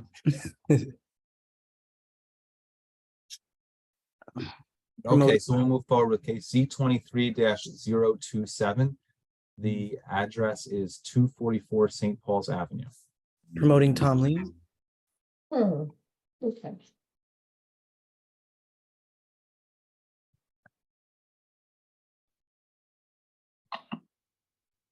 Did we hear this before, Cisco? No? No. This is new? No. Okay. Good evening, Commissioners. Tom Lean on behalf of the applicant. This is a notice case. I just want to make sure Mr. LaPaglia has my affidavit. Yes, Tom, we've looked at it, your affidavit, your proof of service, notice of publication. So Iris, that'll be A1 for this application. A1 is received and marked. Thank you. Thank you, Counsel. The application before you this evening is a administrative amendment for a D variance in a building that was already approved by this board and is currently constructed and operating. There is a very weird quirk in the R4 district, which is a district we don't deal with a lot because there are very few places in the city where the R4 district actually exists. The R4 district basically allows for the full gamut of residential uses in this city, from low rise to mid rise to high rise. The building is, as constructed and approved by this board, is a 6-story building with 99 residential units and 50 parking spaces. But it came before this board because, like I said, there's a quirk in the way that the R4 is written, where basically only retail and office is permitted within the ground floor of a high rise. A high rise is defined as 9 stories or greater. A mid rise is defined as 3 to 8 stories. This is a 6-story building, and therefore the ordinance doesn't actually allow for retail or office uses in the ground floor. This board approved the building with retail in the ground floor, but we probably should have asked for both retail and office uses, because here we are before you tonight asking you to also approve office uses in the base, specifically medical office uses. The owner of the building has a tenant that will be operating an MRI center in the base. We feel it's a good use for this site. Nothing else about the building is changing. Nothing about the requirements for parking are changing. The only thing we're asking is to expand what you previously approved as a retail use to allow the full gamut of what would be permitted in a high rise, which is both retail and office or medical office uses. So with that said, I do have 2 witnesses this evening. The first up is Vincent Marchetto, who will be testifying as to the just ground floor and showing that nothing is really changing. And then I do have some planning testimony from Charles Height.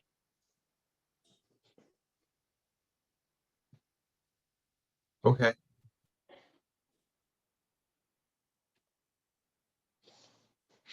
Mr. Machado, you will be the first witness. Please raise your right hand. Do you swear that the testimony you will provide will be the truth, the whole truth, and nothing but the truth? I do. State your full name, please, spell your last. Vincent Marchetto, Marchetto. Thank you. Witness is sworn.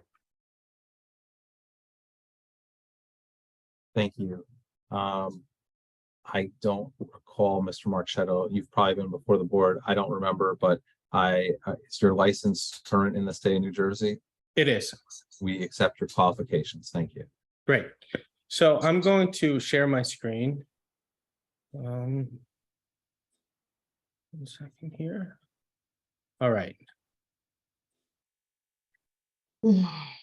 Okay, so what you have in front of you is the ground floor plan for this building at 3060 Kennedy Boulevard, which is it's on the outskirts of the Journal Square area, close to the Bergen Arches and the Route 139 on-ramp to the Pulaski Skyway, which would be to the right, and Journal Square to the left.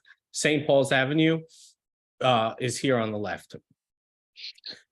What we're talking about is this space right here. It's was in the site plan approval. It was designated as a retail space. It's 4,930 square feet. And what we're trying to do is get this redesignated as office medical space. Nothing else about the building is changing. And really the only change to this floor plan is the room tag itself, designating the difference in use. The other exhibit we have, you can see, is the front elevation on Kennedy Boulevard. And what I wanted to highlight is nothing about this elevation will change, nothing about the building will change. The only thing that changed on this drawing was here where it previously said an entrance space into the retail. Now it says entrance into office medical. And really that's it. The building has been constructed. I believe people have been moved in. There's already a retail Choco Pain that's operating there. And that's basically the scope of this proposal. Mr. Marchetto, just one quick question. I know that there is no requirement for parking for either a retail or an office use in this zone. However, we are providing a drop-off area on St. Paul's. Is that correct? That is correct. This area in front on St. Paul's is a drop-off zone that would be able to be used by people that are going to use this this medical office space. Thank you. And with that, I would request that Mr. Height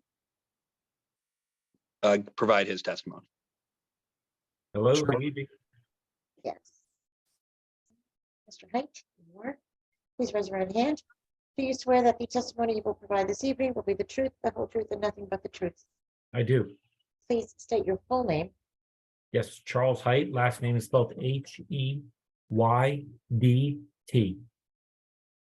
Okay, thank you. Witness is sworn. Thank you.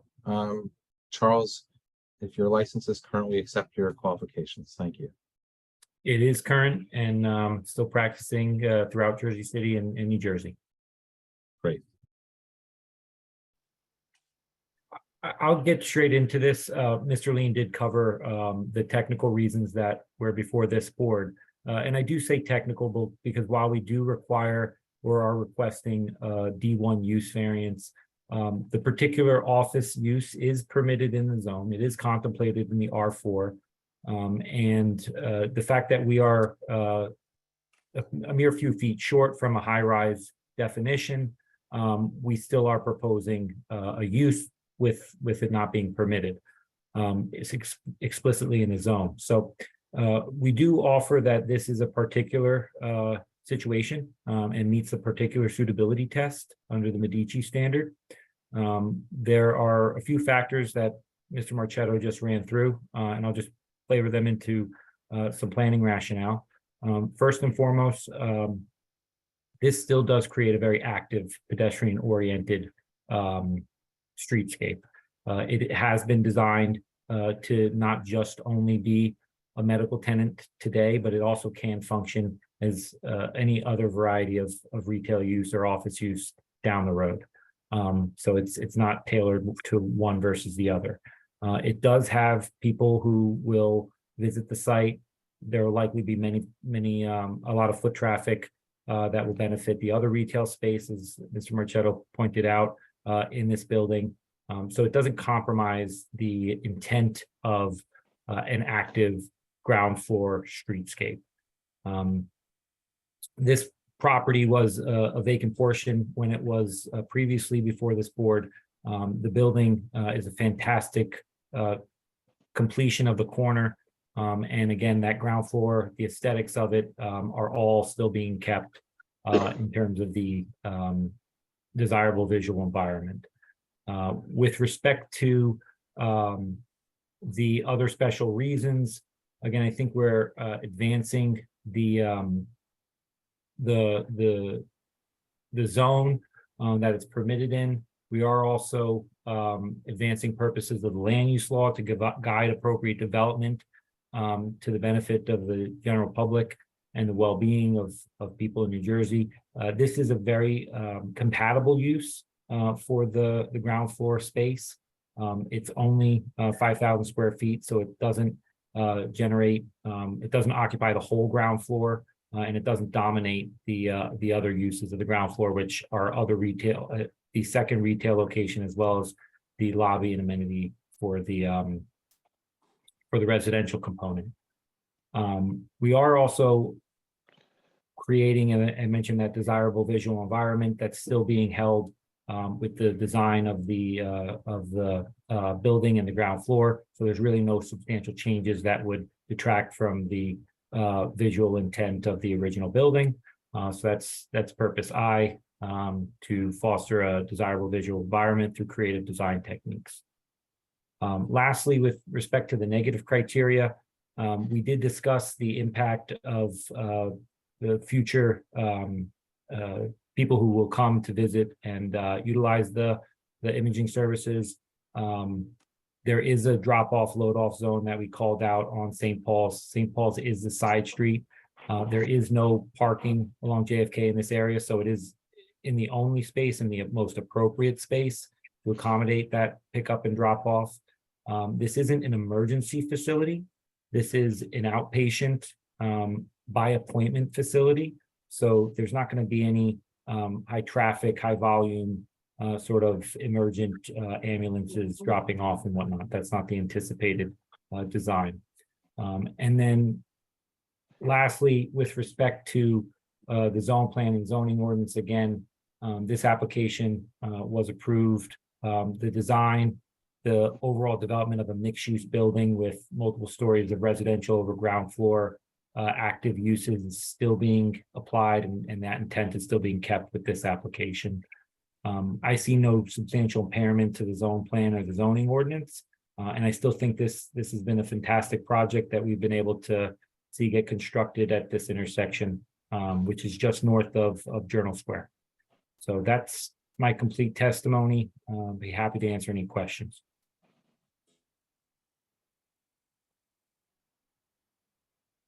Does anyone from the board have any questions? I just have one question. I'm looking at the plans. I have a computer down here, so that's what I'm looking at. That the parking is over here on St. Paul's Avenue, I think, and the entrance is on the boulevard. And it's quite a bit of distance to walk to the front. And you're saying that it's a medical office, but it's going to have like imaging machinery, et cetera, et cetera. What happens when people can't walk from that designated area over? What that could create a problem right on the boulevard for that. So we did discuss this. Mr. Marchetto could bring up a plan, but we did discuss the ADA route if someone's in a wheelchair or on crutches, and there is an ADA path from the intersection. So anyone living in the area can certainly walk. There's no steps along the street that would require someone to be able to have an elevator involved. It's a very level area. And No, I guess I'm talking about parking their cars. Would they wind up, I mean, there's no way for you to control that, I guess, but they'd be stopping in front of the building on the boulevard and possibly blocking traffic to allow people to disembark their cars. So that's a lane of traffic. If someone were to park their cars, that would be a safety hazard. Anyone coming to this facility will be by appointment only and will be directed to where the appropriate pickup and drop off location and access is. They'll be informed visitors. That's one of the benefits to this application.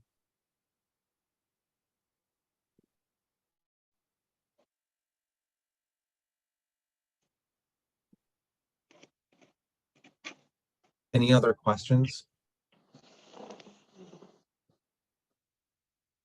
Okay, is there anyone here from the public on this application? At this time, I see no hands raised. Okay, we'll close the public portion of this application. Staff have anything to add? Just to point out, I think, Charles covered the fact that the use is contemplated in the zone. I think that that's important for the board to recognize. And I think, we can all logically infer that the ground floor operations of the building don't change drastically, whether there's 3 additional stories on the building or not. So I don't see any impairment to the zone or the intent of the zone or public welfare or safety through the granting of the variance. And I just would like to offer that, we are working on some zoning updates as a result of master plan recommendations. And in some of the changes that we will be bringing to planning board this summer, we're actually striking that restriction to the high-rise buildings. So the intention for staff is that moving forward, this zone would permit this use on the ground floor in a building of this nature. So, we don't see any detriment to granting the variance. But with that, we would recommend approval, just upholding conditions of the original case and the site plan amendment that were previously approved by this board. Okay, thank you. Does anyone from the board have any questions at this time or otherwise want to make a motion?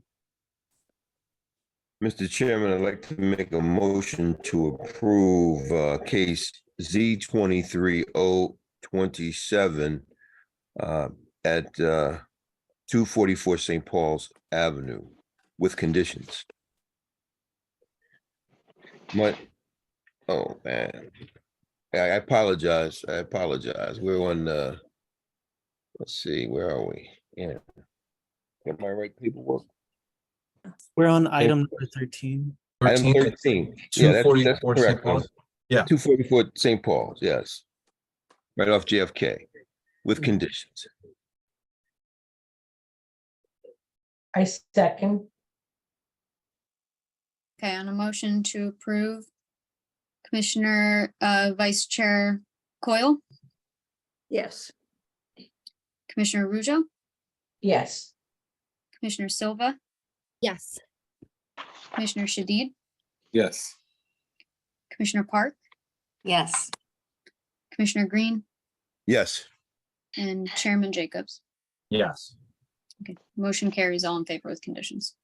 Thank you so much, everyone. You're welcome. Thank you. Good luck. Thank you. Iris, should we push it and try case list of 14? What do you want to do?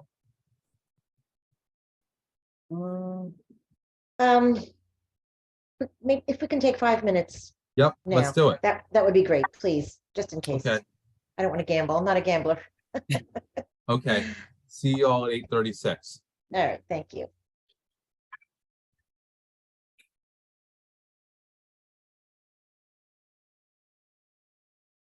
Okay, thanks, Iris.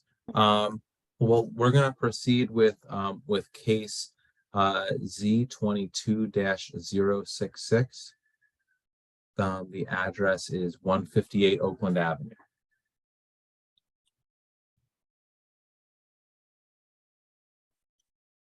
Promoting Benjamin Wine. And Dean Marchetto will be the architect tonight. And I believe Carolyn's their planner. Okay.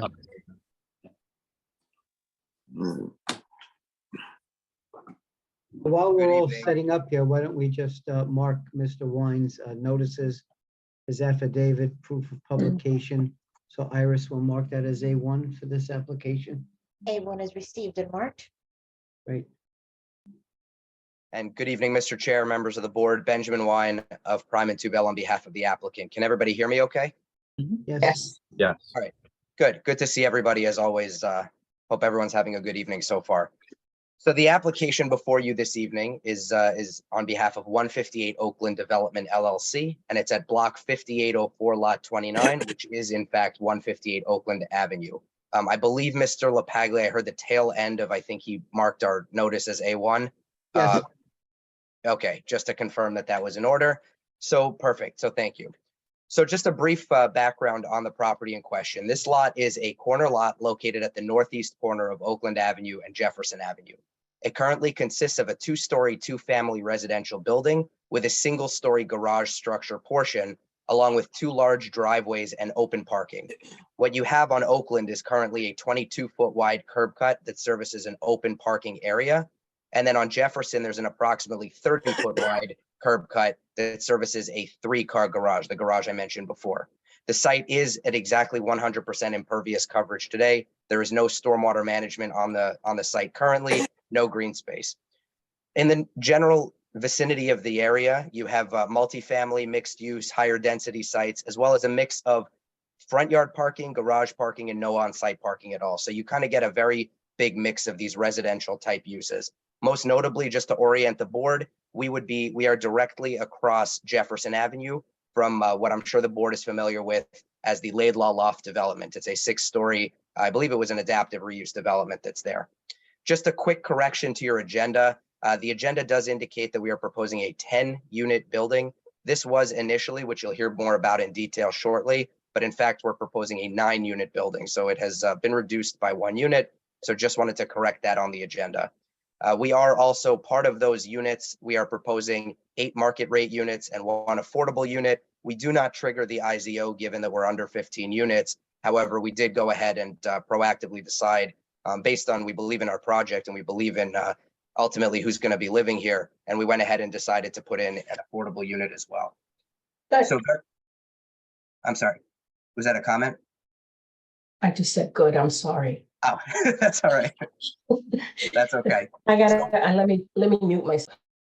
No problem. So just again, by way of a bit of background, we're here seeking preliminary and final major site plan, use and bulk variance approval to construct a 4-story, 9-unit residential building at this corner of Jefferson and Oakland.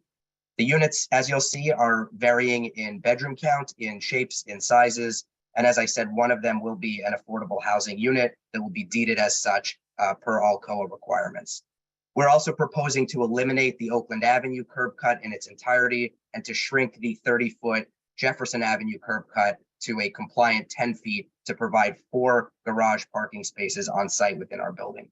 And I'd be remiss if I didn't mention, we have worked extensively with the Pershing Field Neighborhood Association on this project over some time. I think it might shock you to see, as you'll see as one of our exhibits, what this project initially looked like and what it ultimately looks like today. And a lot of that, I give a lot of credit to the Neighborhood Association for working with us and coming up with what you'll see here tonight and with what we believe is a really, really, really unique and beautiful product. And we hope you'll feel the same way as well.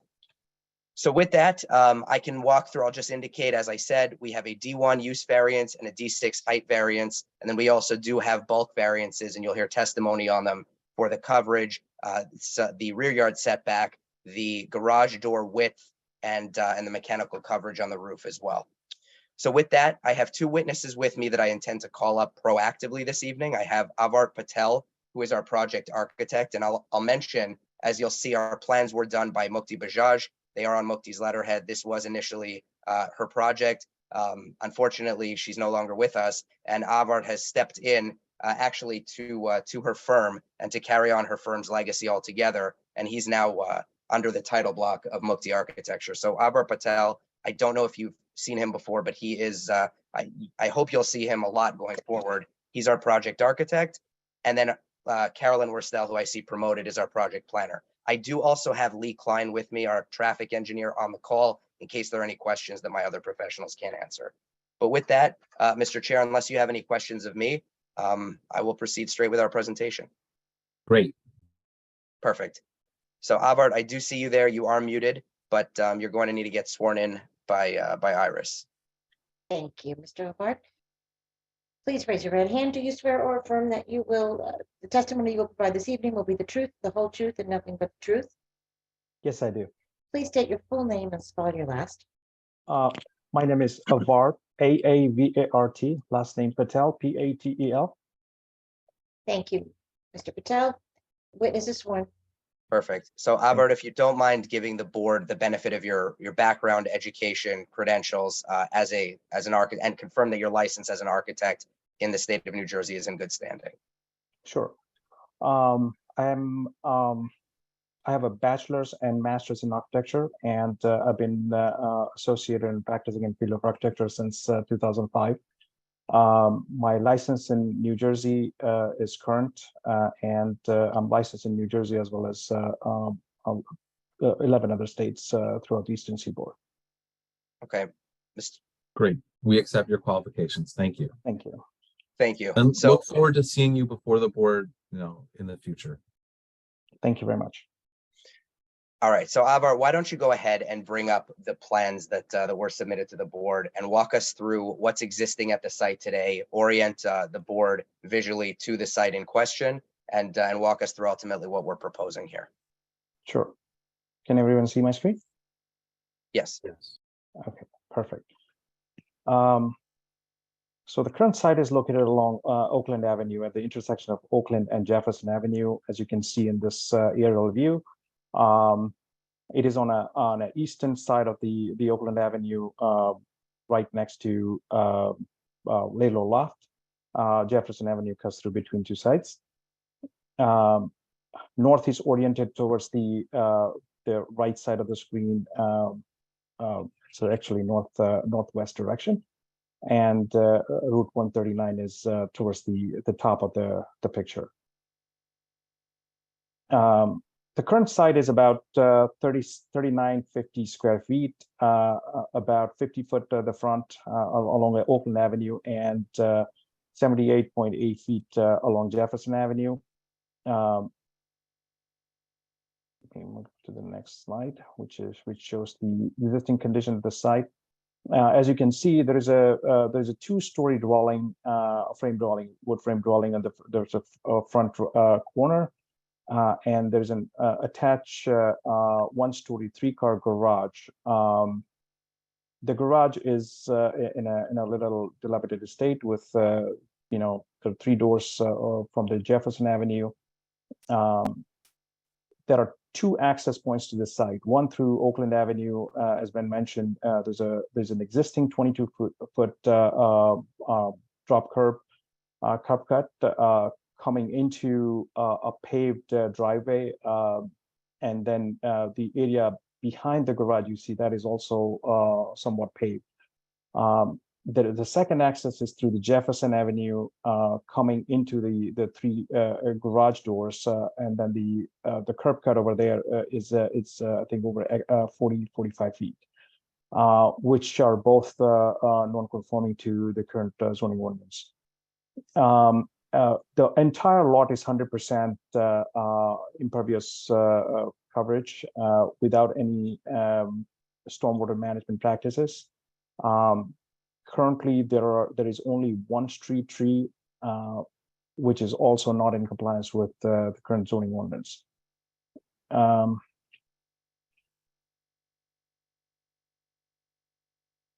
right. I'm going to move to the proposed site plan. The new building is basically it has 3 components: 4-story structures towards the front. There's a single-story element towards the back, and then a 3-story volume at the back rear corner. I'll walk you through the plans and how we derive the shape and the areas, but that's the overall volume of the building. In terms of improvement at the street, we are closing the curb cut along the Oakland Avenue, and we will reduce the curb cut along the Jefferson Avenue in conformance with the current zoning ordinance. 10 foot is allowed, and we are proposing that leading into the garage, which is towards the back of the building, with a 4 vehicular parking inside the garage. In terms of street trees, currently we are showing 3 street trees, but actually we're going to provide total of 5. We received the engineering letter just a couple of days ago, and we didn't have a chance to incorporate those trees, but there will be an additional tree along the Oakland Avenue and one along the Jefferson Avenue. It will be, there'll be enough distance and separation so it doesn't cause any sightline blockage at the intersection. You may see here there's a bioswale proposed based on the engineering letter. We were recommended to have pervious pavers, so we're going to change that to a pervious paver. And the third tree, which is going to go somewhere in that area. This is going to be the new driveway going into the garage. And all the conforming curb ramps and sidewalk improvements would be provided in accordance with the current zoning and engineering practice in Jersey City. I'm going to move to the building floor plans now.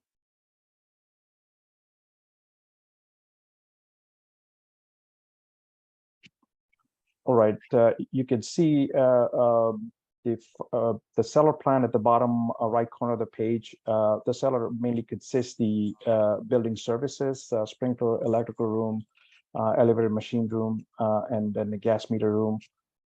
One of the staircase is going to go down to access those spaces. It's a partial cellar which is located in this region, just below this area here. Coming to the first floor, the building has a total 9-unit mix of 1, 2, and 3 bedrooms. The smallest being 670 square feet to 3-bedroom, which is on a larger side, being 1,130 square feet. The building core has 2 staircases, an elevator. On the first floor, as you can see, the main entry is through Oakland Avenue side. There is a 1-bedroom unit provided at the first floor, a central corridor accessing both their staircases, leading to the garage, which has 4 parking spots available, one of them being handicap accessible. The garage entry would be from the Jefferson side, as you can see here. There will be 5 bike racks provided directly while entering through the garage along this wall here. There will be a large recycling and a garbage room access from the garage. This is enough for servicing the size of this building and this type of use. And this room would be housed with roll-out garbage cans, which could be easily rolled out through the garage, through the side door towards the Oakland Avenue site, where the weekly pickup will happen.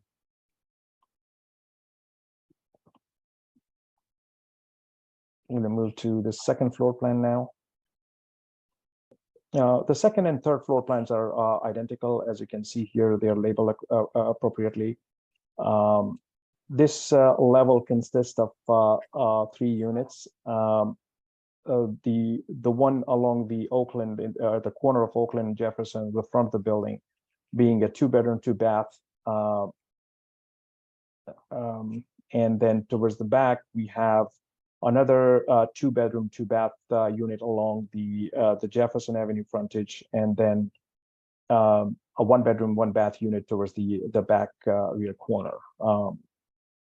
As you can see, the building sets back about 7.5 feet from the neighboring property to allow for light and ventilation setback. So we can provide windows, for the bedrooms as well as the living space for this unit. The unit layouts are pretty typical for this area and the city.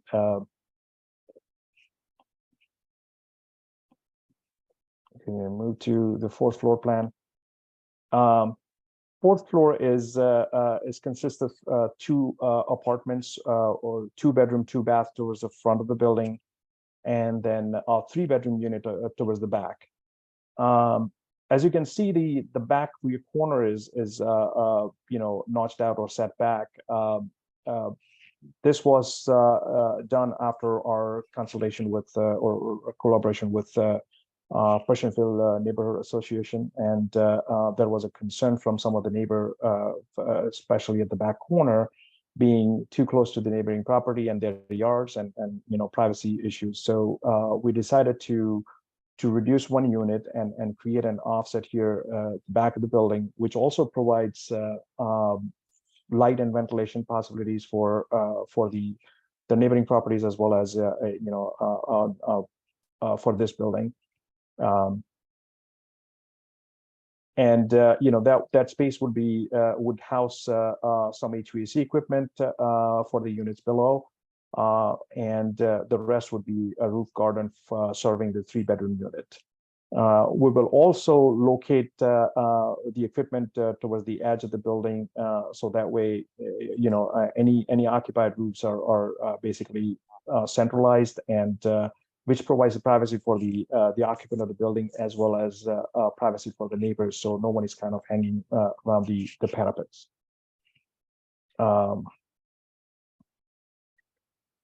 Moving to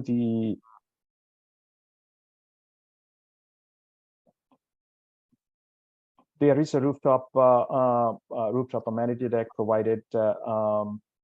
As you can see, there's a small lobby coming out of the elevator and one staircase providing handicap access to the roof. As you can see, this linear pattern, which represents the actual paved area for the amenity deck, and then the rest would be green roof type system with the strategically placed HVAC areas, which kind of keeps the occupants away from the back of the building and mainly towards along the Jefferson Avenue as well as the Oakland Avenue. We also kind of take in consideration this element when I walk you through building elevations. You would see that, but this is a hip roof, which is like a grounding the corner of the building, and also the idea was to keep people away from the corner just for safety and some privacy reasons. So that helps with that approach as well. As you can see, this is the roof at the lower level for that roof terrace for the 3-bedroom unit, the parapets will be tall enough to shield any equipment which is located closer to the parapets with a green buffer along the perimeter.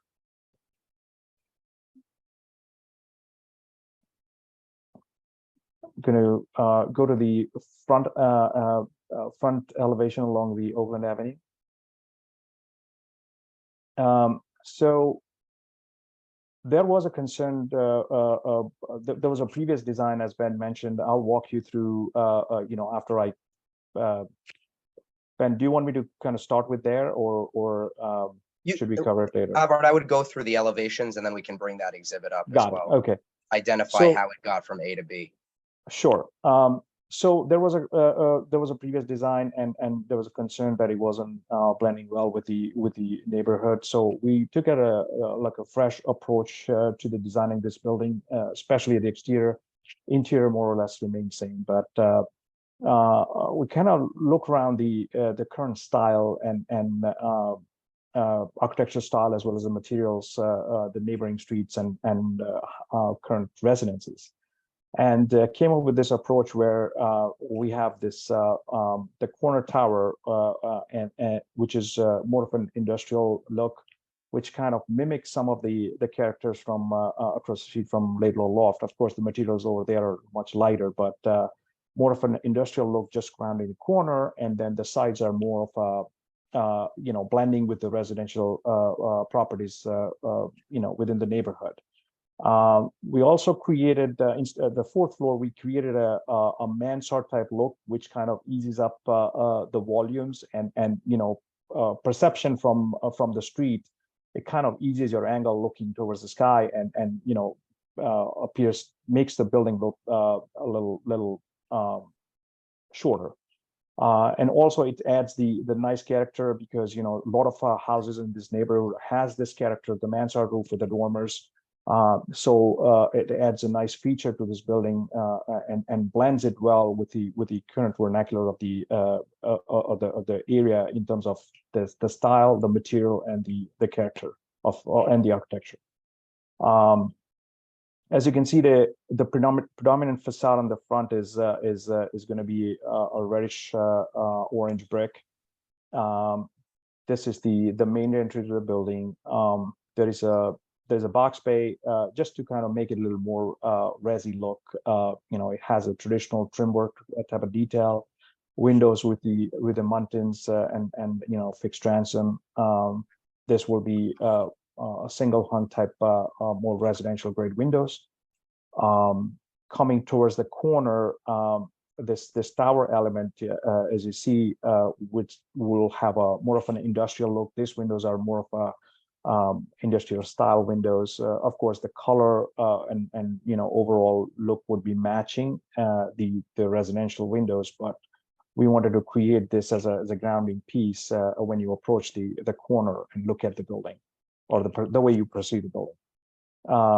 The ground floor, there will be a cast stone type masonry wainscot or base along the Oakland Avenue. As you can see, the materials would be prevalent materials you see in the Jersey City, dimensional brick, cast stone veneer, hardy type of fiber cement siding. Some of the lap siding, especially on the rear and the side, which you're not going to see from the street, and a composite wood look type of siding. Especially at the tower element. I'm going to move to the Jefferson Avenue side elevation. As you can see, it's a similar approach as well. The tower is the pivot point, and then beyond that, it's just the same type of look you saw on the Oakland Avenue. A couple of box bays just to create a little break in the facade and make it a little more resi. Going towards the back, you can see that there's a change in material here. This is that one-story portion of the building I was talking about. This is directly above the garage, so the garage extends up to the property line, and then the building sets back the upper levels where the dwelling units are. As you can see, the garage door, we are proposing a 12-foot door. A 10-foot is allowed, and we are seeking this exception because it kind of proportionally jives well with the box bay above, and it also helps with the circulation inside the garage.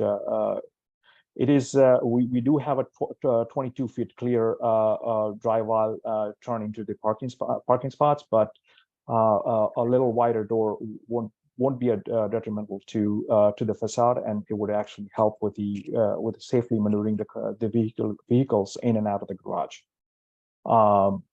And overall, it is in proportion with the rest of the facade. So we're proposing a 12-foot wide garage door.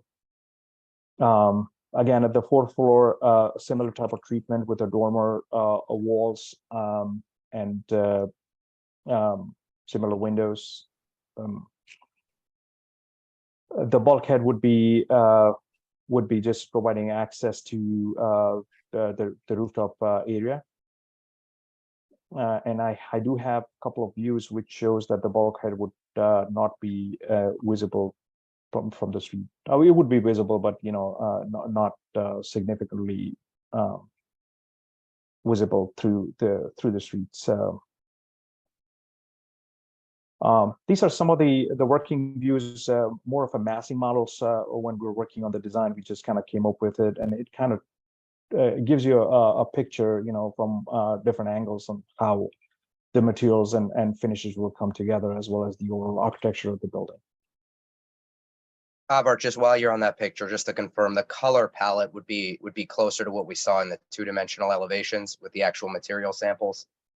That is correct. The lighting for this model is not accurate, and yeah, the finishes would be based on what we have represented here on the frontal elevations.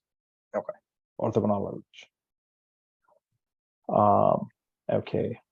So moving on to the side elevations, fairly straightforward. The brick facade will return in, and then the rest of the facade would be just a lap siding. Of course, the cornice treatment will continue all the way around the building.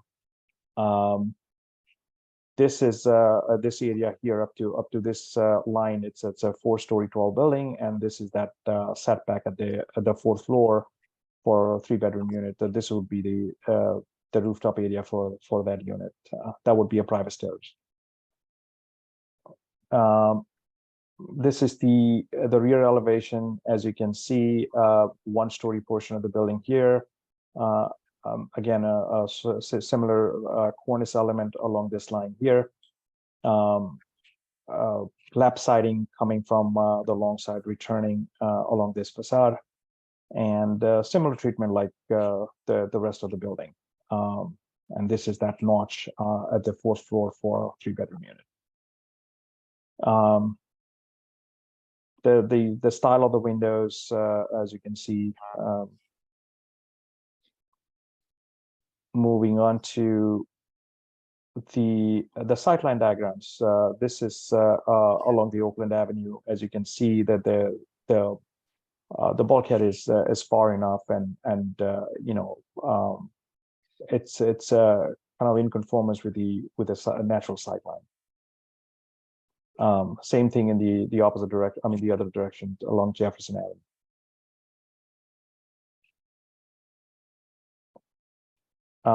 Now I'm going to quickly switch to the design comparison, what we had before and what we have now. And Albert, just as you do that, Mr. LaPaglia, we should mark this as an exhibit, as this was not submitted. We're on A2 then. Sure.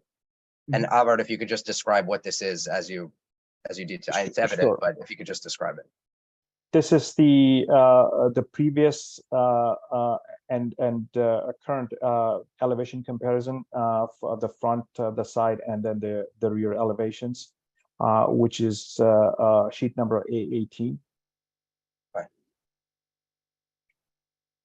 As you can see, the top left corner is the building facade, which was originally proposed. After the day, closely collaborating with the neighborhood association, we kind of looked at the facade, from scratch, and came up with this design, which really blends with the current style and character of the neighborhood. As you can see, the difference is, I mean, the height wise, both elevations are almost similar height, but with the dormered walls and or mansard walls and with the dormers and the building pushed back a little, makes it a little more perceivable, a little easy to look at compared to what was there before. And we presented this to the neighbor association, and in our professional opinion, this blends well with the fabric of the neighborhood, and it blends really well, as well as make a statement piece, as there is no building like this, starting this point onward in both direction, 200 feet or beyond. Going back to the, these are the 3D views. Again, the proposed, the materials are not coming through the way it's supposed to be because of the lighting, but This was a more of a working model view versus this was a rendered view, but you can see the difference in terms of the architectural treatment of the buildings. And these are the side and the rear elevations comparison.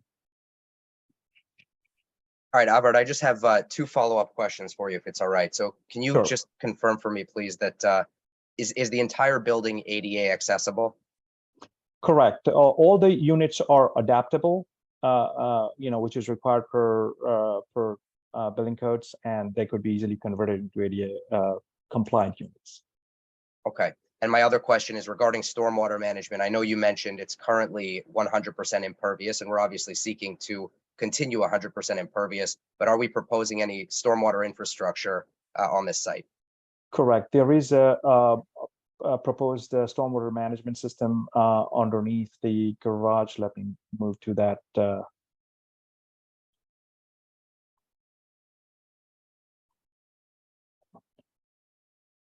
So there is a proposed stormwater retention system underneath the garage floor, which is going to go in somewhere here.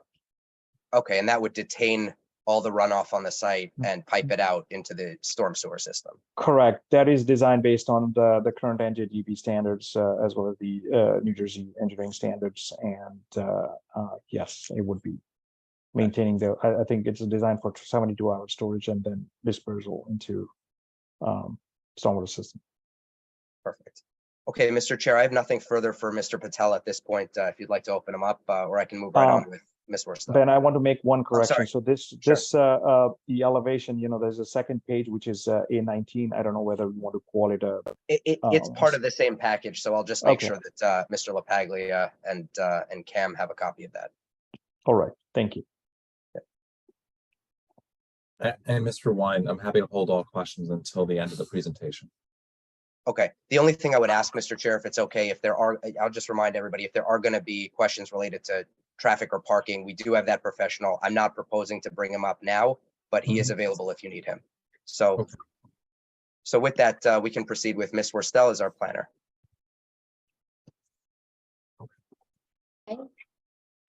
Ms.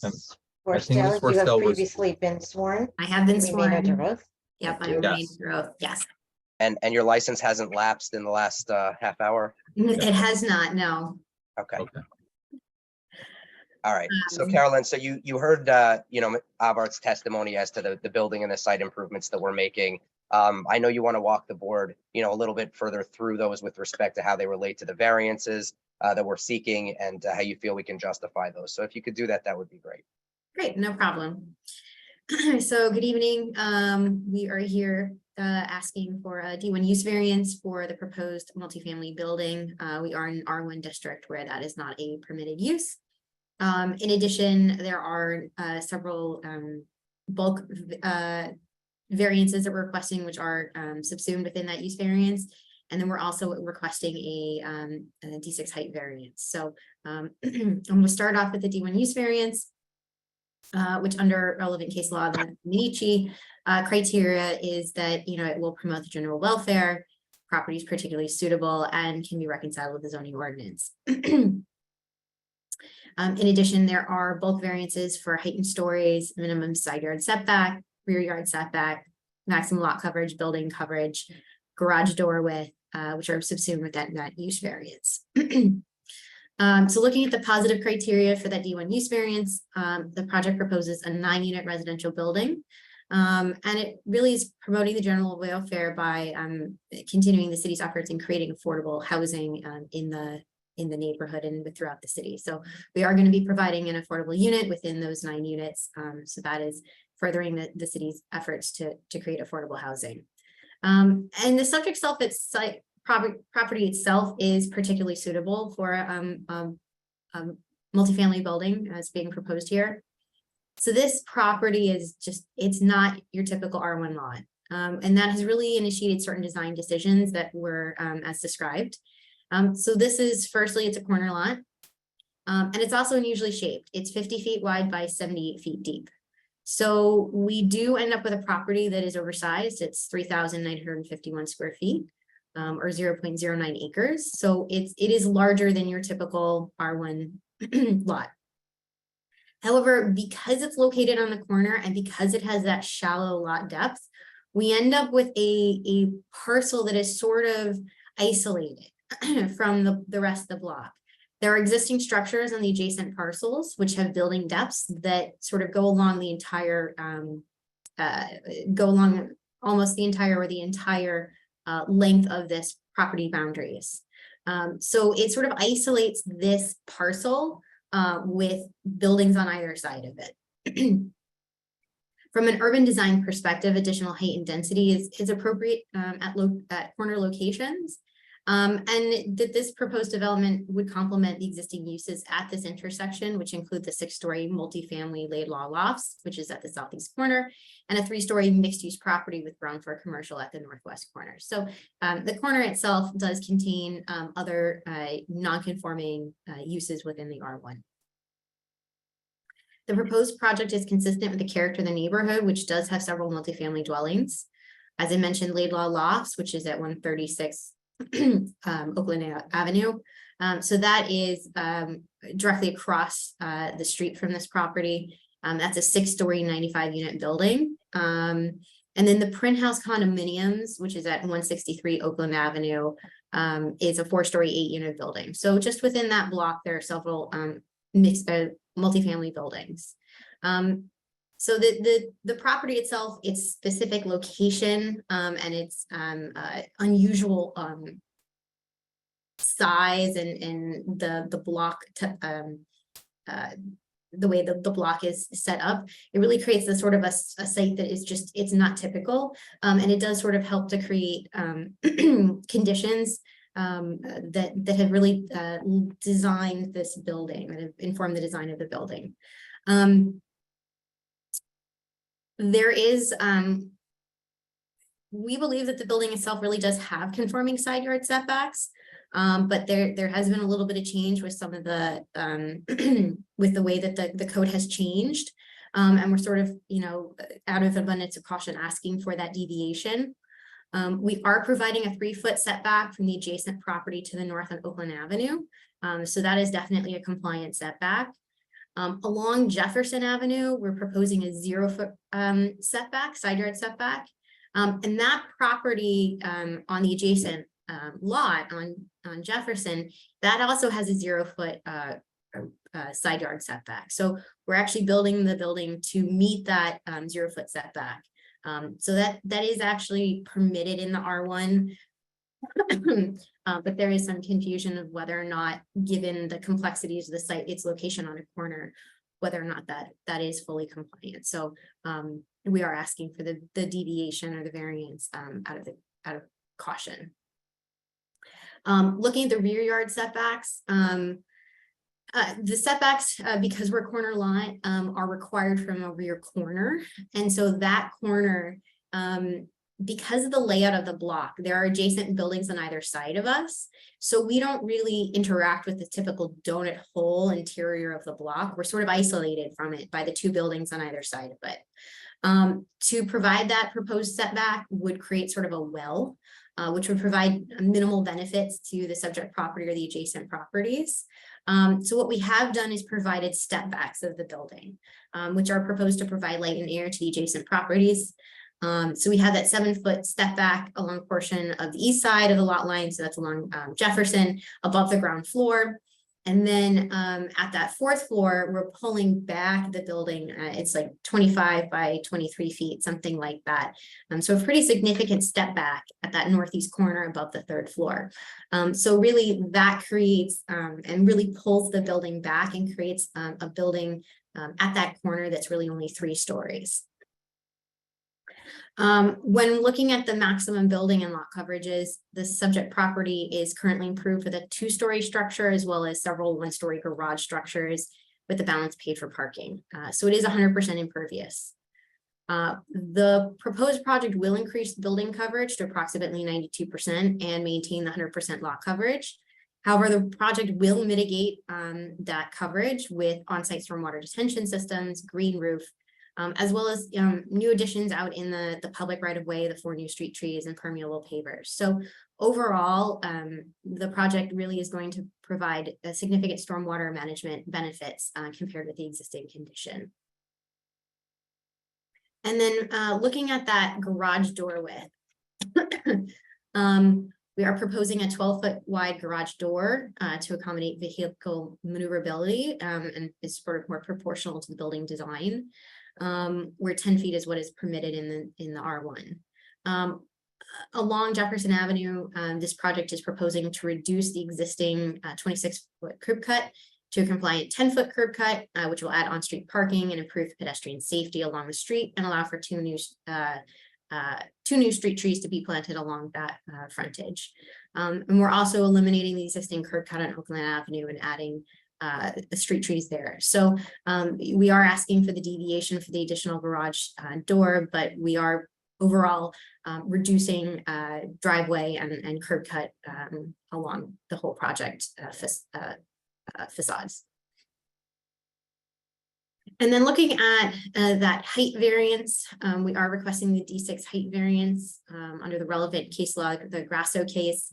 They're looking that the proposed project will still promote a harmonious, consistent visual environment while not offending the purposes of the height restriction, namely light and air. So the project is proposing a building 4 stories, 42.5 feet, or 3 stories, 31.5 feet is permitted in the R1 based on the floor to ceiling heights. From an urban design perspective, the additional height is appropriate at a corner. Proposed height is consistent and harmonious with the adjacent Laidlaw loft, which is 6 stories and provides a contextual transition to other 4 and 3.5 story buildings throughout the neighborhood. There are several 3.5 to 4 story buildings throughout the neighborhood, including several on Jefferson Street, including 64 Jefferson, 61, 63, 65, and 67 Jefferson. Those are all older buildings. They're like 3.5 stories. So like that, you know, you've got your basement and then the 3 stories above. So there is other buildings throughout the neighborhood that are very similar. At 95 Prospect, which is the corner of Oakland and Prospect. So that's another corner location. There is a 4-story building.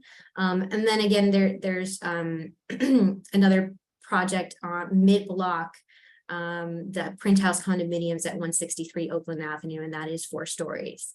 So there are numerous other 3.5 to 4 story and even a 6-story building in the neighborhood. And so this building is still harmonious with the overall character of the community.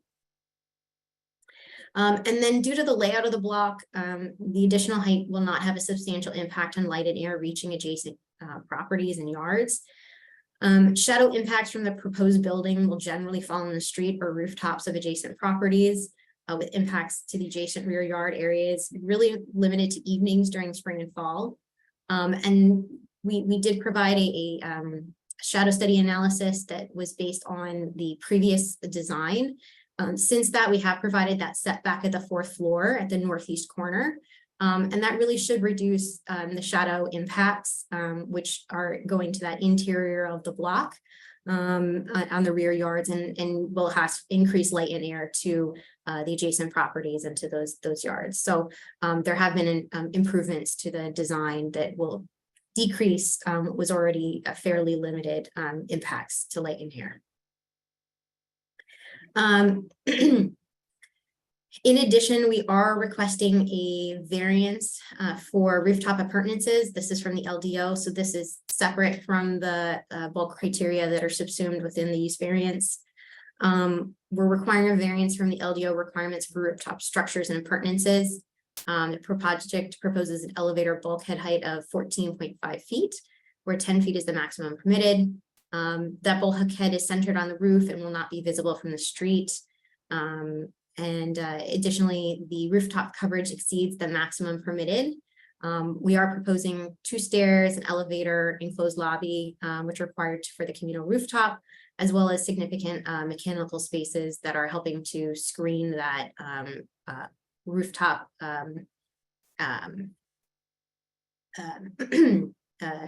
deck from public view and to provide more privacy both for residents of the building and for the neighbors. I think overall the benefits of the project outweigh the detriments. You know, we're providing a variety of housing options in the neighborhood, you know, 1, 2, and 3 bedrooms. We're including an affordable unit. And it's housing that'll meet modern building and fire code standards. There's significant reductions of curb cuts on Jefferson Avenue and Oakland, new green infrastructure, on-site stormwater management, and street trees. So overall, the project really has significant benefits to the corner and to the neighborhood. The project will advance the purposes of the municipal land use law. It will promote general welfare consistent with purpose A and appropriate population densities consistent with purpose E through the provision of a 9-unit residential building with affordable unit consistent with the character of the surrounding area.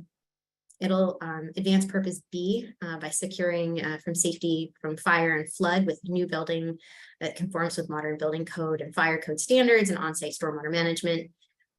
It provides setbacks, will provide adequate light and air and open space consistent with purpose C.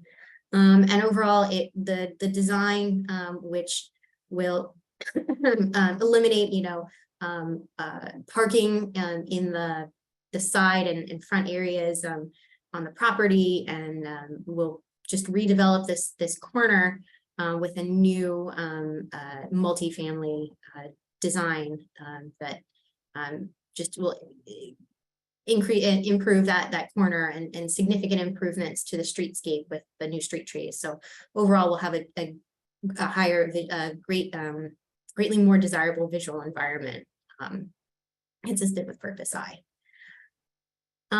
Looking at the negative criteria, I don't believe this is going to result in a substantial detriment to the public good. The project's providing an affordable unit, which promotes the public good.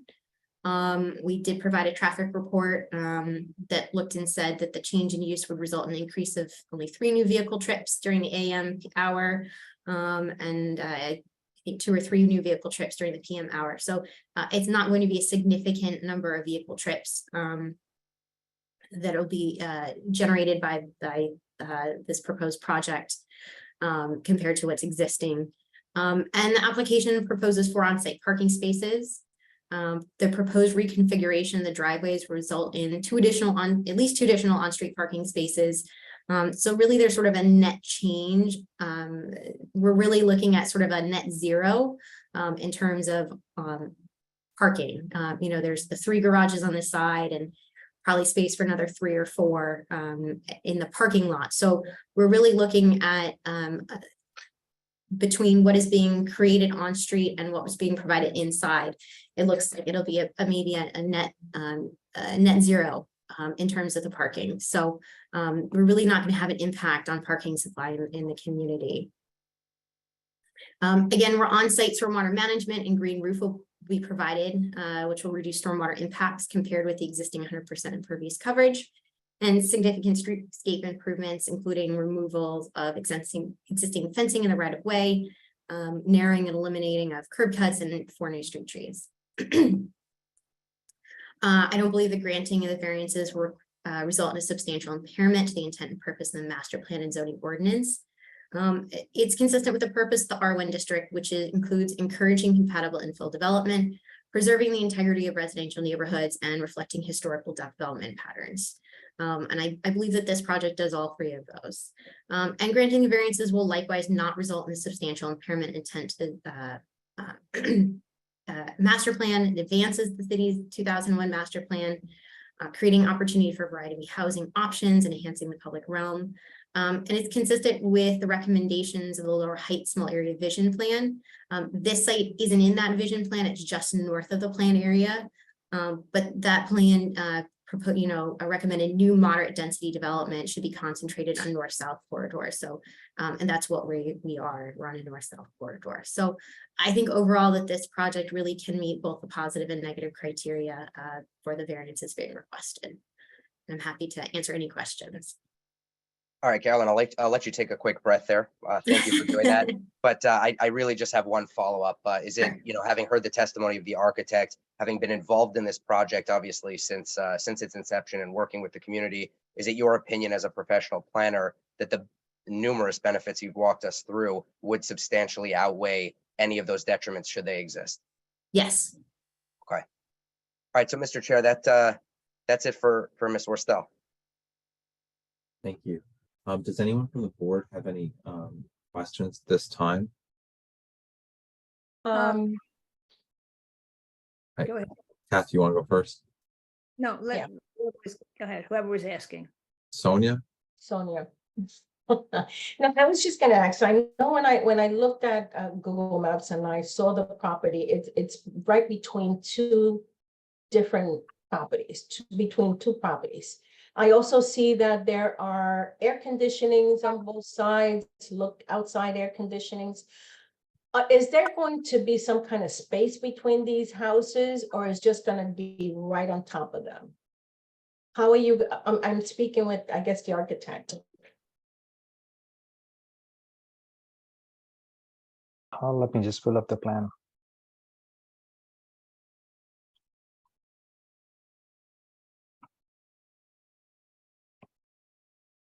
Okay. All right, let me go to the roof plan, I guess. As you can see, the HVAC equipment are the condensers, which are usually about 2.5 to 3 foot tall. Given the height of the parapet, the equipment would be easily screened with a parapet, and they are set back from the parapet with a green planter bed, which would be a green roof. So this will not be visible from the streets, and of course from the neighboring property as well. They will be properly screened by the architecture of the perimeter itself. I think what I'm really trying to get, and I don't know if I'm understanding this correctly, but what I'm trying to say is between the two properties, this is a vacant lot. You're gonna have two properties on both sides. So what is the space that you're giving to these two properties? Are they gonna be right on top of each other, or is there gonna be some kind of space in between them?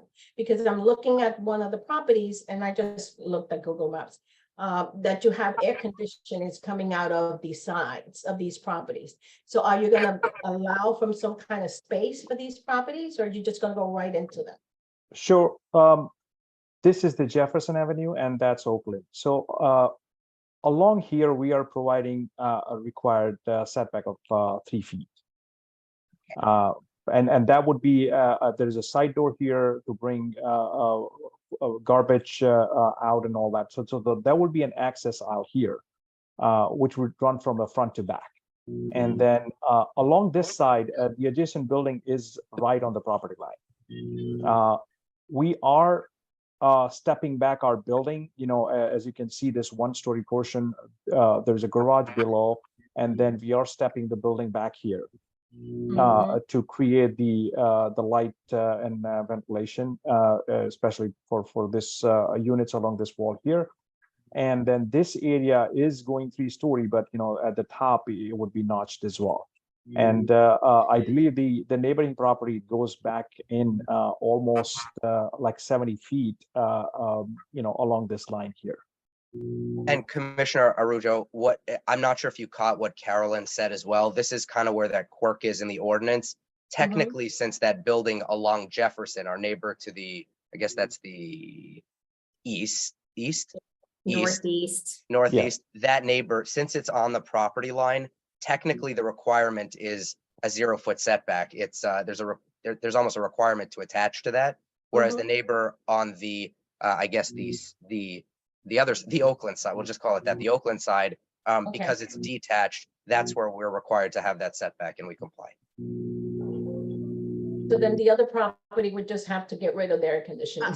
And I'm not sure, but the property, if you're looking at, there's an existing 2-story building at the corner that is part of this property and will be demolished. So we don't, So that's part of this property. We're not doing just the little space in between the two buildings. Okay. We all are right. part, Then I really didn't get the complete picture. Thank you so much. Okay. You're That welcome. Okay. So I guess my question kind of goes hand in hand with Sonia's. The only photograph that I see of the neighborhood is basically an aerial view. There's one other photo showing where the existing structure is, and you can see a little bit of the Laidlaw condominiums next door, or whatever that's called. Because you were saying that you have, it fits in with the existing structures, particularly the mansard roof rather, in the neighborhood, but this is the only picture I see is the aerial view. Is there any other close-ups of the other block, the houses on the block that we could see where you're telling us that they match up to the structures or the designs of the existing structures on Oakland and Layla? Correct. So, I mean, right now I don't have any, I can pull up a Google Street View and we can see, but you know, all these houses here, as you can see behind the Layla lot has the same character. I mean, you can see they're all aligned and, you know, they do have the mansard roof. Ben, can I pull it up on? Yeah, sure. Yeah, absolutely. Just give me a second. And while you do that, I know the board has dealt with Google Views before. I guess, council, we mark that as an exhibit. Who has the Google View? Who is using it? Avart's going to put it up. I guess we can take judicial notice of Yes, Google. that it's there. Yeah. I don't know how we're gonna mark it. Yeah, well, I mean, and if Maybe- staff shares their screen so you don't have to mark it, I mean, I don't think you need to mark this under any, Or like, I'm take a looking at, screenshot? I'm looking at it right now. And I think all you're gonna do is walk us through it. And I mean, there's, it's not an exact characterization. I mean, I don't know, Kathy, if that's what you were alluding to, but like, look, there's one 4-story modern building, 163 Oakland. The rest is a hodgepodge of 2- and 3-story. But this is what you're making the point that this is a corner lot across the street from this converted building. Yeah, and Chair Jacobs, also, I think what Avart's trying to show as well was to answer Commissioner Coyle's question about the mansard styles, that they come in along the Jefferson Avenue frontage. Okay, Okay. thank you. And I just want a little clarification. Maybe I misunderstood, but I know you said that there was a little issue with the coloration showing up tonight to take a look at it. But some of the brick was showing bright orange, yet when I looked on the side, it didn't look bright orange. It was the subdued, like a maroon reddish color or something like that. So is that the color of the brick that it's going to be with the grays? The color would be close to the orthogonal elevations, you know, what we are representing here. This would be more like it. On the colors, The brick, you know, it's more on a orangey side, you know, that would be the actual color. okay, thank you. Thank you. Does anyone else have questions at this time? Yes, Chairman. A question around the area of affordable apartments. How many bedrooms would the affordable apartment be? Yeah, so Commissioner, it's going to be one of the 1-bedroom units. That would be, it has not been selected. There are a few of them. We've talked internally about which one might make sense. It'll likely be one on the 2nd floor, just in order to leave the ground floor for, I mean, while the entire building is ADA adaptable, of course, if somebody is truly immobilized, you typically want to keep that ground floor perhaps for them. So it would likely be one of the 1-bedrooms on the 2nd floor. Okay, thank you. Anyone else have questions at this time? And just one question. This is just for my reference, because I wanted to know, when you're talking about that affordable unit, what would be the asking price? Do you know, or can you estimate? So unfortunately, I can't. It's governed, it's entirely not in the developer's control. It's based on the COA requirements, and it's a state statute that is then utilized, as I'm sure you know, by the city and managed by the city, and all of the affordable housing controls are set forth within your city's guidelines. I see. In Okay. fact, we Commissioner, we wouldn't even be able to choose who that occupant would be. It would, go through the typical affordable process. And that would be whether it's a for sale unit, whether these are ultimately for sale or as rentals. Okay, all right, great. Thank you so much. Anyone else have any questions at this time? Francisco, is there anyone from the public that has any questions on this application? Yes, I see several hands raised. I'm going to promote Carol. And Ben, did you want to speak?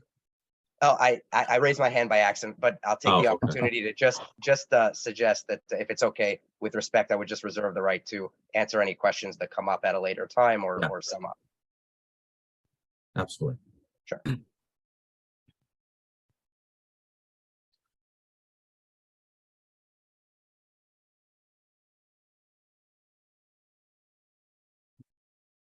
Francisco, is someone coming up? yeah, I promoted them, but they have declined to be promoted. So I'm gonna move along and promote Anthony Harrington. Okay, and just a reminder to anyone, this is only on 158 Oakland Avenue.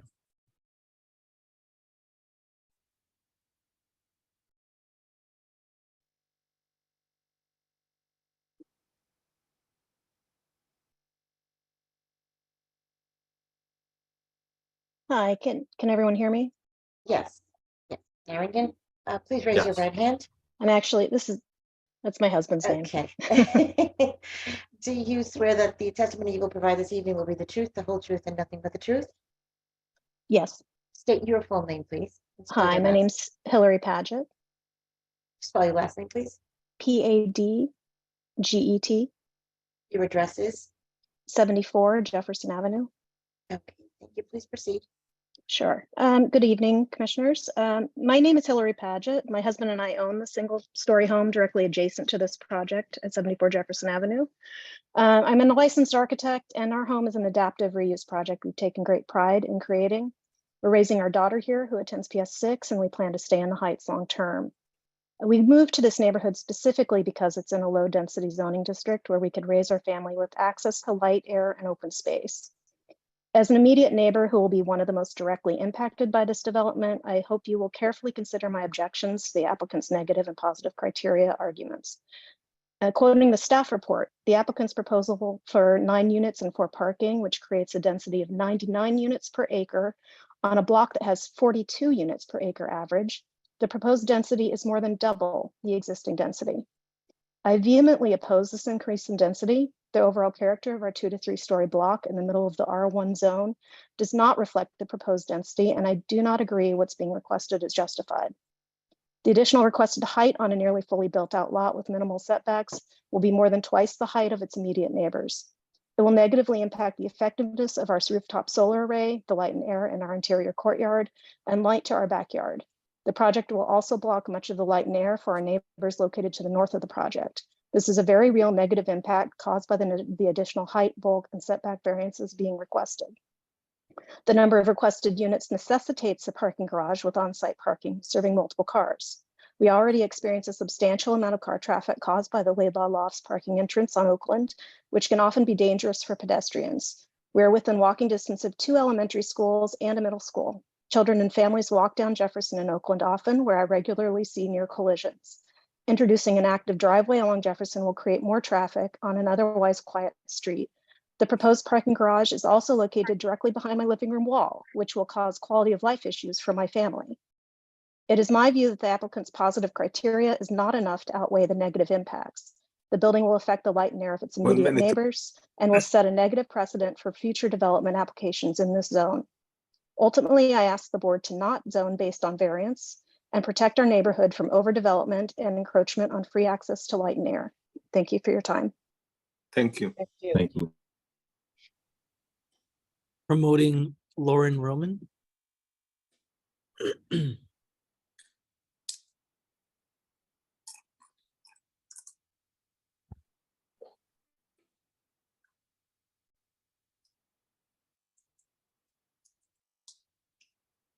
Hello. Hello, Ms. Roman. Please raise your right hand. Do you swear that the testimony you will provide this evening will be the truth, the whole truth, and nothing but the truth? I do. Please state your full name, spell your last. My name is Lauren Roman. Last name is Roman, Roman. And your address is? 66 Jefferson Avenue. Okay, thank you. Please proceed. I do not have as nice of I guess what Hillary had, a nice speech that Hillary had written up. But I just wanted to express the same sentiment. You know, me and my husband moved into this neighborhood from Webster Avenue, about 5 blocks up, kind of to avoid the overdevelopment that was happening over there, because we felt like this was a little bit more quiet and just like a nice place to raise our family. And you know, we do also have the same concerns that Hillary expressed, just about the overpopulation. I mean, we live in a 2-family home right now. Most of the buildings on this block on Jefferson Avenue are 2 or 3 family homes. So to, you know, I guess just to add like a 4-story 9-unit building to, you know, the end of our block just is a lot for us. You know, we had originally, when we met with them, when we met with the architect and the lawyer a few weeks back, we had originally asked them to maybe consider just making the building a 3-story building rather than a 4-story building. So, you know, that definitely came up. But like I said, you know, I would like you guys to maybe consider just how we have all been feeling. This is, you know, a similar sentiment throughout the rest of the block. But that's it. That's all I had to say. Thank you. Thank you. Promoting Paul Matuzo.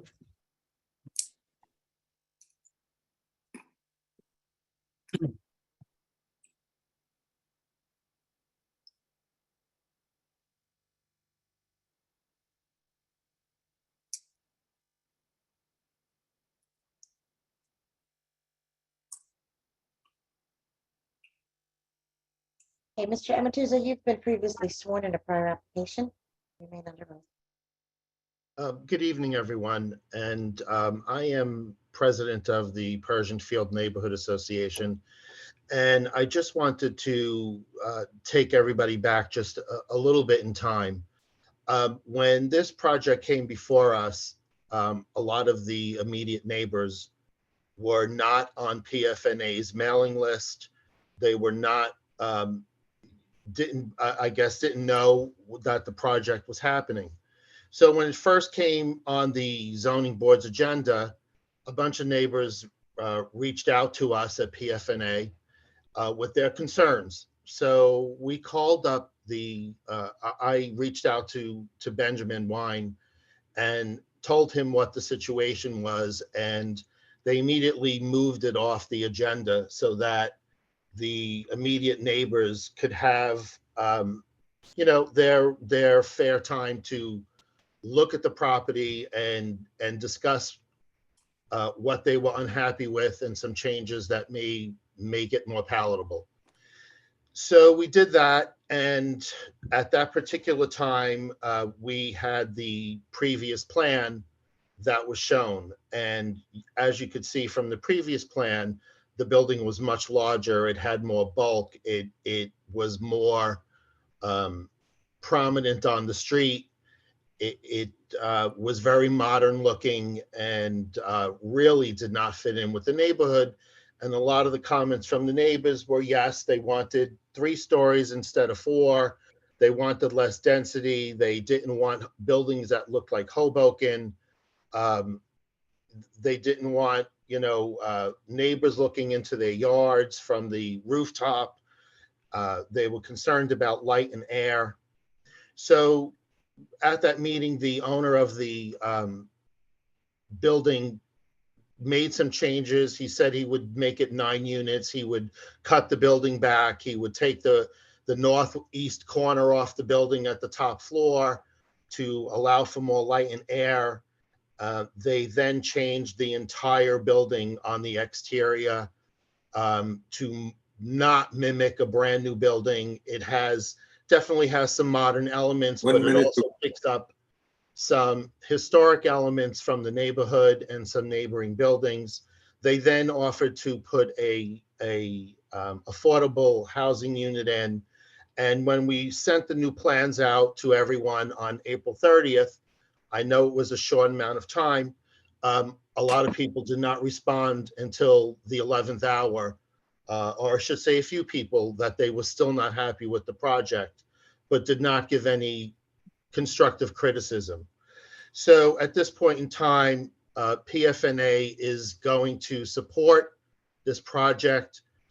We feel like it's a positive change to the corner, getting 5 street trees, getting some permeable pavement, getting some green roof, and an overall change to the corner.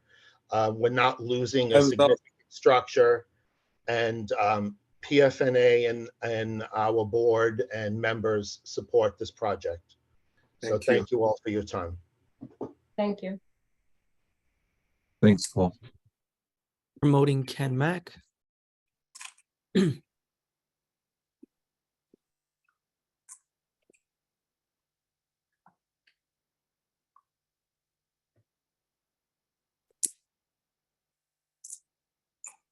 Hello? So do you have a camera, a video that you Hold on. Yep. activate? Okay, Hi. there you are. Right, you hold up. Please raise your right hand. Do you swear that the testimony you will provide this evening will be the truth, the whole truth, and nothing but the truth? I do. Please state your full name, spell your last. Kenneth, and it's MacLeod, McLeod, And your address is? 163 Oakland. Thank you. Please proceed. I think probably have quite a few people on here. The residents were I'm baffled because the last meeting that we had, and I'm sure Mr. Wine probably remembers, there was no one on the call, no one on the Zoom who was like, yes, let's do a 4-story building. We all like agreed on it. And I think we're all, the neighbors that I've been talking to today out front, all were quite shocked in the fact that it's just coming to the variance board right now. We didn't even know this until someone had actually texted me this today. The other comment I had was, I know you guys are saying that the new building isn't bigger. It's definitely not much smaller, that's for sure. It's actually still quite large. A couple of my other notes that I wanted to talk about was there's a roof deck for everybody to go on there that lives in there now, who would live in there. That wasn't mentioned. I started in the plan. Yeah, I don't know if you want us to interject in your time, Mr. Mack, but So yes. I just yes, that wasn't mentioned though, was it in your presentation tonight? Yes, we did go over that. Oh, okay, I'm sorry. And then the last thing I just wanted to say was, I was the gentleman who said that the old building looked like buildings in Hoboken. I just want to say that I feel as though this building looks like a hotel in Beaver Creek and a touch of the Addams Family. It doesn't really fit into the neighborhood as much as you guys think it does. I walk this neighborhood constantly. If you had stayed on the Google Earth and spun around, I'm sure you would all agree. But that's my comments, and that's it. Thank you for the time. Thank you. Thank you. Promoting Kritika Gupta.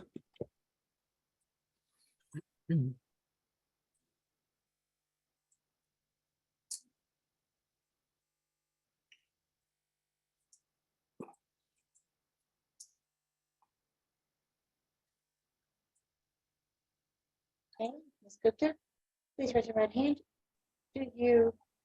Do you swear that the testimony you will provide this evening will be the truth, the whole truth, and nothing but the truth? Yes. State your full name, spell your last, please, and state your address. Kritika Gupta, GUPTA. I'm one of the unit owners and the resident at 72 Jefferson Avenue. Please proceed. I have a few concerns regarding the variances requested for this project. By having a 4-floor building and an extended bulkhead over the zoning height, our building at 72 Jefferson and the units won't receive any direct light for 3+ hours on the side of the property for an entire year. Moreover, I believe that the developer is acting in bad faith, as when this project came for review in March, the neighborhood received the letter 2 days before the zoning meeting. The developer previously claimed that they had taken the neighborhood's feedback into account in June of 2022 before presenting the design. When the neighborhood first met on March 2023. In the 3-hour meeting, multiple residents raised concerns regarding the loss of parking space, extra 4th floor height, and the height of the building, noise from the air conditioner units, setbacks between the houses, and the building design. The developer did not work with the neighborhood to resolve our concerns. The new design was emailed to the homeowners on April 30th, 2023. And there were no additional meetings held to review the design prior to the zoning board meeting. The neighborhood found out about the zoning board meeting on May 10th. I urge the board to reconsider approving any variances for this property, as it will exacerbate the problems on our block. The developer has taken a shredded version of our concerns on the setbacks and the floors and the noise, and built this design. As for the detrimental impact of the neighborhood, that is a subjective opinion. Ask the people that are being impacted, not living in the neighborhood, not the ones that don't. Thank you. Thank you. Thank you. Promoting Anthony Harrington.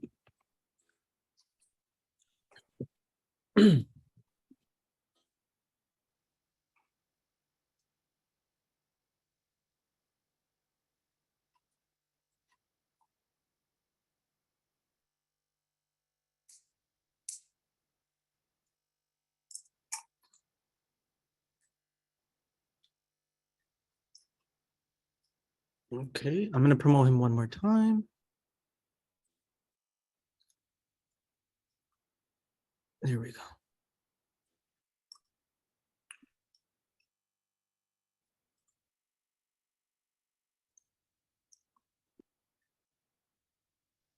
Sorry about that, everybody. Of course, my mouse died today, so that's what happens. Thank you, Mr. Harrington. And do you swear that the testimony you will provide this evening will be the truth, the whole truth, and nothing but the truth, so help you God? Yes, State your full name, please. sure. Anthony Harrington, Harrington, And your address, please. 74 Jefferson Avenue. Okay, thank you. Please proceed. Hi, I'm Anthony. I'm the owner of 74 Jefferson Avenue, where I've lived with my wife and my daughter for the last 6.5 years, and I'm also a licensed architect. I have several concerns with the proposed development at 158 Oakland Avenue, some of which are shared with our immediate neighbors and some of which pertain to negative effects particular to our property. I do not think these concerns have been addressed by the neighborhood association or the developer. My first concern has to do with the positive and negative criteria listed in the statement of principal points. Firstly, the Division of City Planning staff report describes the high density project at 99 units per acre, which is more than double the 42 units per acre of the existing block. I would challenge the use of the Layla Lofts across Jefferson Avenue as a precedent. It is an adaptive reuse property and not a ground up development like this proposal. No other buildings in the neighborhood approach the size of the Layla Lofts. Furthermore, Oakland Avenue is not a main thoroughfare. It is only 10 blocks long. Large density development would be more logically located along Central, Baldwin, or Palo.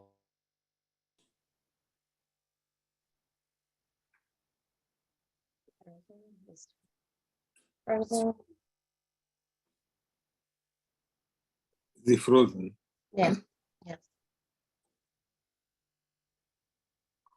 I'm gonna stop the watch.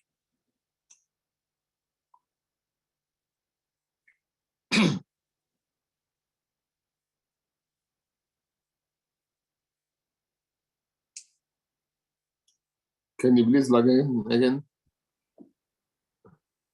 See, I could remove him and then, oh, it seems like, Okay. Oh, it just kicked me off. Okay, Mr. Harrington, you're back.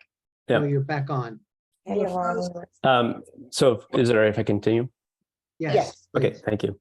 So the maximum height is 35 feet, including the pitched roof in this district, where the request is for 42 feet, while the drawings show 46 feet to the top of the solid parapet and 57 feet to the top of the elevator bulkhead. The light and air effects of our property are significant, resulting in the shading of our rear garden and roof solar panels for an additional 1 to 3 hours per day, nearly year round. As an architect, I understand that development projects sometimes need a variance to make specific property work, but the 10 variances requested in this proposal, I think, are excessive. I do not see an overwhelming case that the positive criteria, when in this case, one affordable unit would request for all these variances. Variances should be extreme exceptions to the rule and not creating new normals within the zoning district. Thank you. Thank you. Thank you. promoting Harshal. Oh.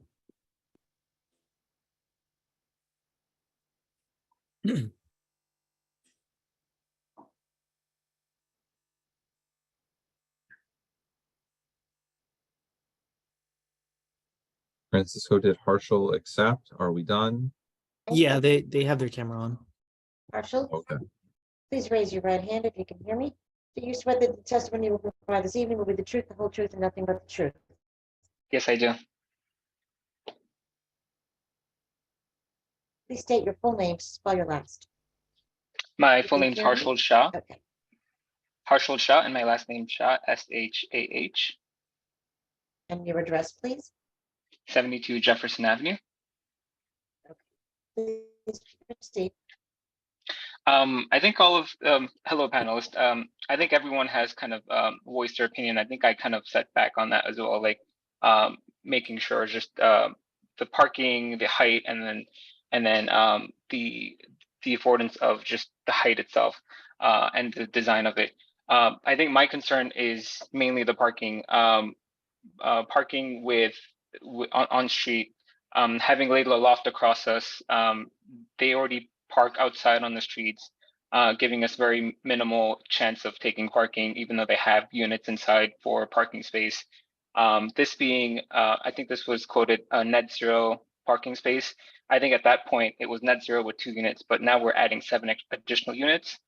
And with the 9 units, there's only 4 parking offered on the inside, with 2 parking, supposedly 2 parking outside on the streets, but which still doesn't net zero the parking space on having 9 units and only having 6 parking space for the units outside. Another thing is, yes, this might be a 4-story with a bulkhead on top, which might not be visible from the ground level. We're on 72 Jefferson, and our windows face the northeast side where we see the sunset, where we see the blue sky. And obviously we picked this place because we can see the sky. Having a 4-story in front of us, blocking the light, blocking the sky, I don't think that's beneficial. You're giving the new building the opportunity of enjoying the sunset in the sky while taking away from the resident who is been living there for years. So I think that was another concern I had.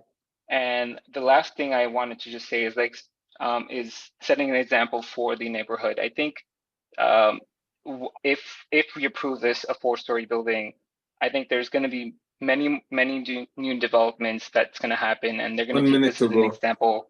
And just taking this as an example where, oh, 4 stories already built, let's build another one, let's build another one. Next thing you know, that's going to be the new standard of Jersey City, of not having a 3-family or 3-story high and having 4-story. Next thing you know, it's going to be 5 stories and 6 stories.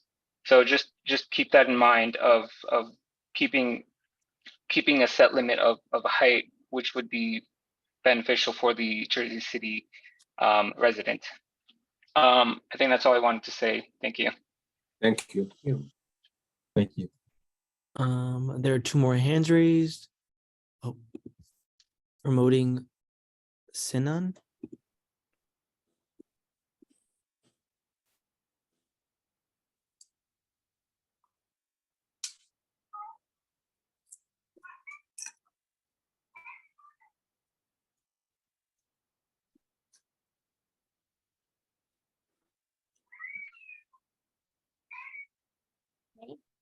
Sir, please raise, hello there. Please raise your right hand. Do you swear that the testimony you provide this evening will be the truth, the whole truth, and nothing but the truth? Yes. State your full name, please, and spell your last. Sinan Güven. My last name is spelled as G as in George, U, V as in Victor, E, and as in Nancy. And your address, Mr. Güven? 71 Waverly. Thank you. Please proceed. Good evening, esteemed members of the board and neighbors. A lot of the concerns that the neighbors previously shared, I second their points about parking, the light, the density arguments. And I also would like to challenge that parking is not a net zero, because the buildings that this project is replacing has close to, for two families, 9 spots. And for a 9-unit building, potentially each unit may have 2 cars with 18 cars that will need parking. As it is, the block around us is very difficult to find a parking. And I think that's one of the major concerns that I have with the proposed variation, as well as the light, because what I love about my property is at the backyard.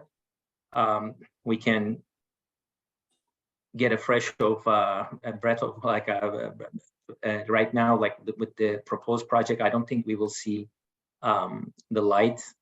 Our units as well as the backyards will not benefit from that light. And from the images that I've seen, we will have a blank white 4 or 5-story building that we will be staring at. That's quite bleak compared to, I would welcome any of you to have a cup of coffee at the backyard, and I would like you to imagine your experience having coffee right now there, playing with the kids, versus what is the project, proposed project, like a huge blank wall, 5-story. Neighborhoods fabric, I'm also concerned. The project that was shared looks combination of various architectural lighting influence that doesn't look anything coherent, either as a single unit, single building, or that is consistent with the neighborhood's fabric. Green space I haven't seen, maybe I missed, but there's no green space, which is also very uncharacteristic of the buildings, properties around us. In fact, I feel like this building it plans to benefit from the green space of the neighbors, from the bulkhead and from their windows, without bringing any of that to the neighborhood. Takes away parking, takes away the green space.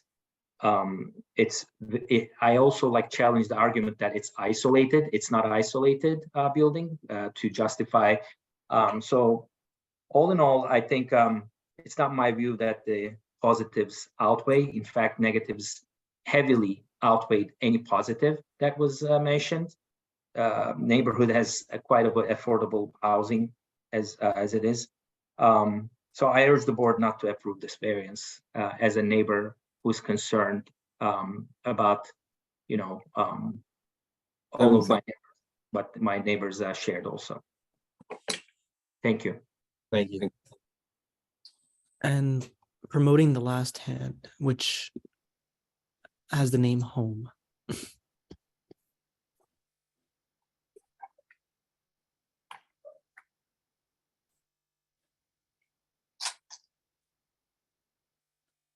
Sure.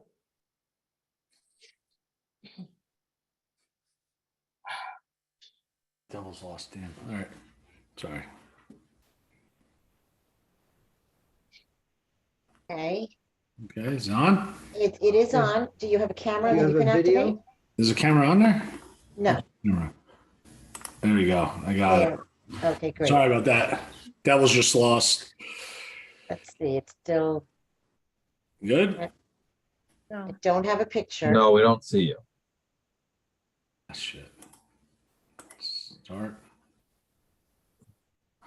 You turned your camera on, but it's black. I don't know what. At the top of It the might be at screen, the there top of your might be a screen. little slide.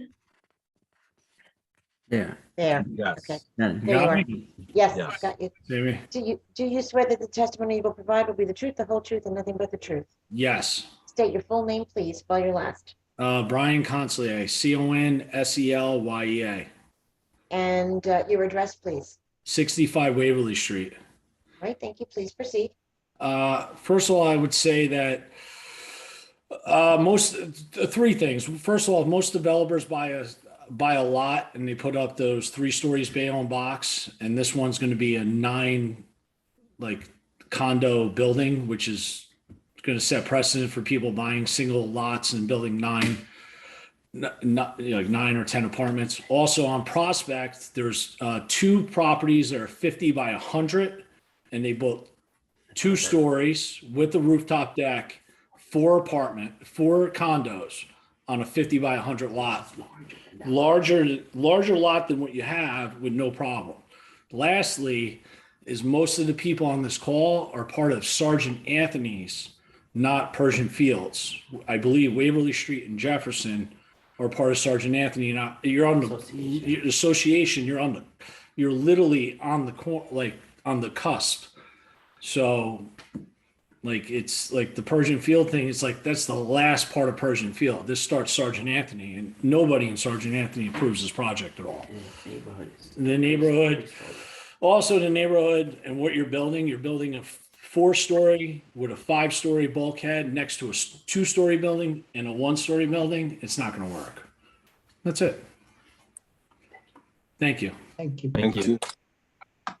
There is one more hand that is raised. Katz Caroline. I'm going to promote them.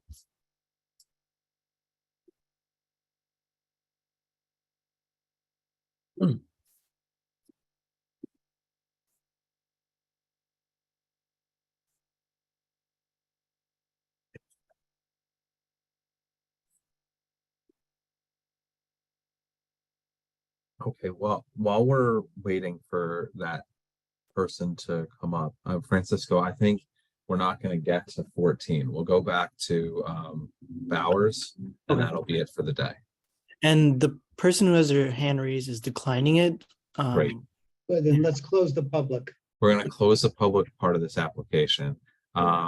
So my question to staff is, so it does seem like this project is really more prominent on Jefferson than Oakland.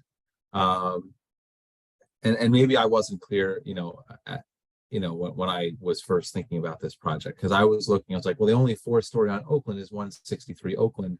And I was going to ask kind of what's the density of that to contrast. I mean, it sounds to me like none of the neighbors want this project.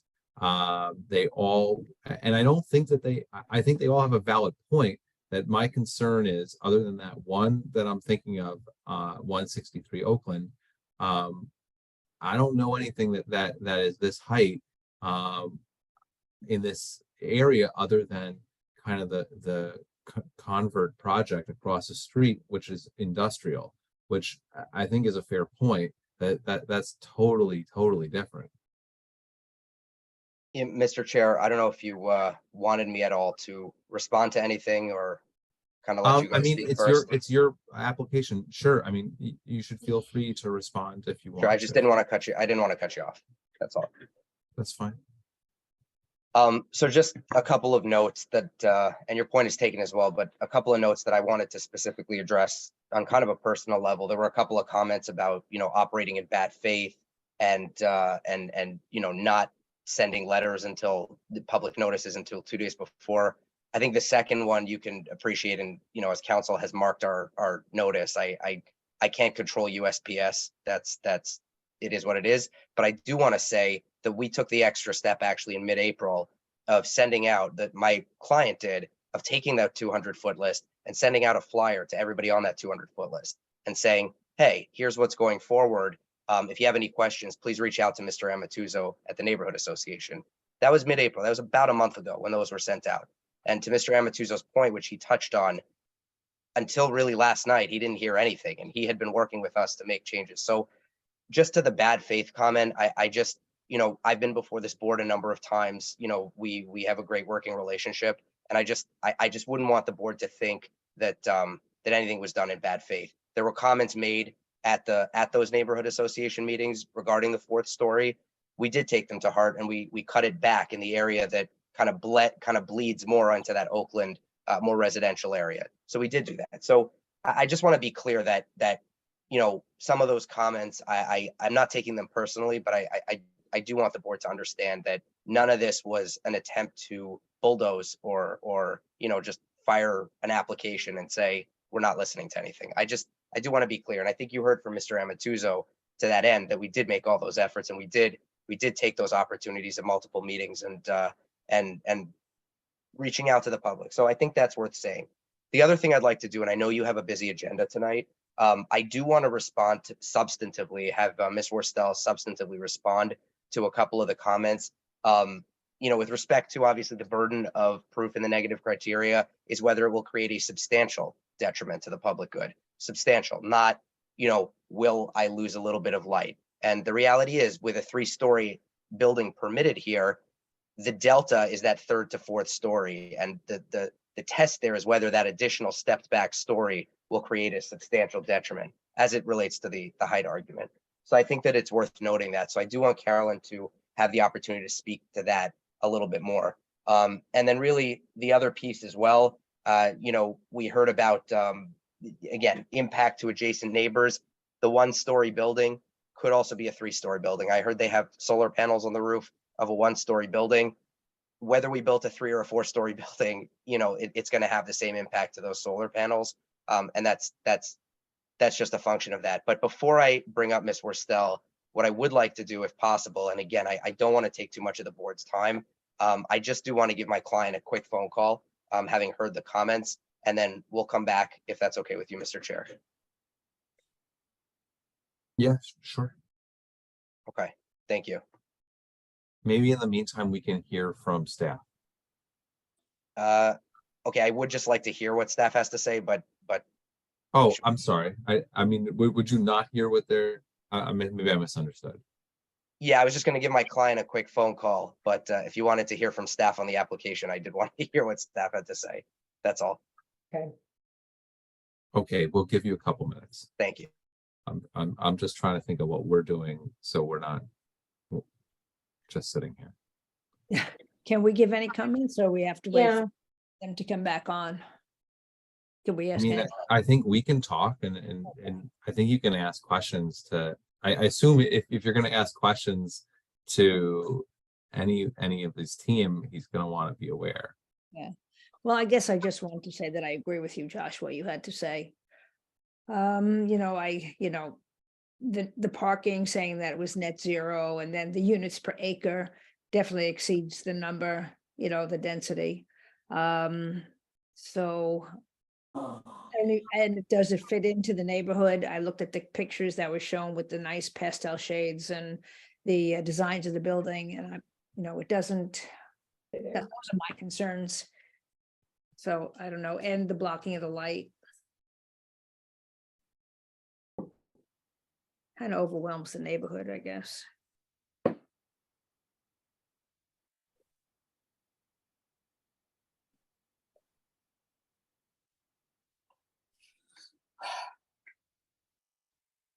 Does anyone have questions for Cameron that aren't staff testimony? Just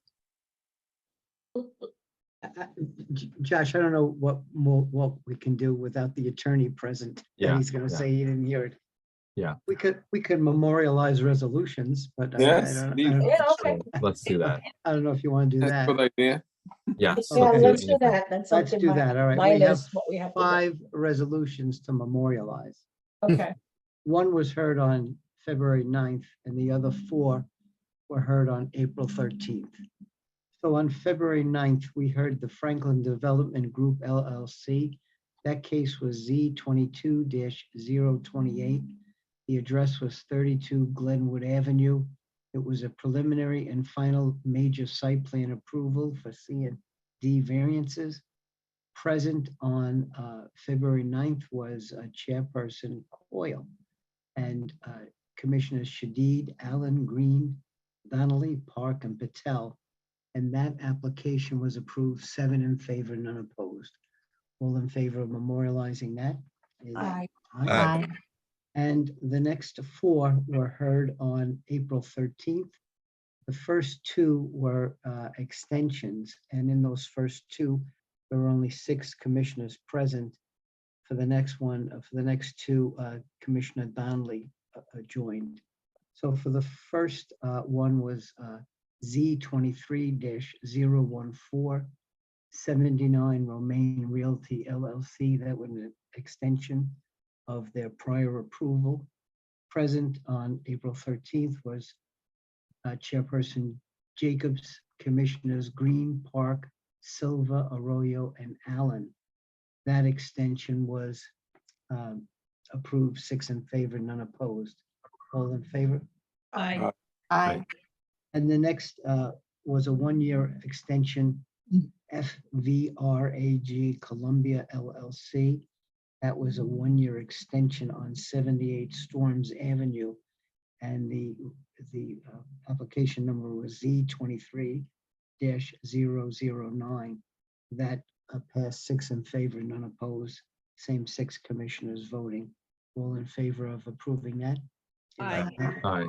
And in the next two, Commissioner Donnelly joined, making that a 7-member board.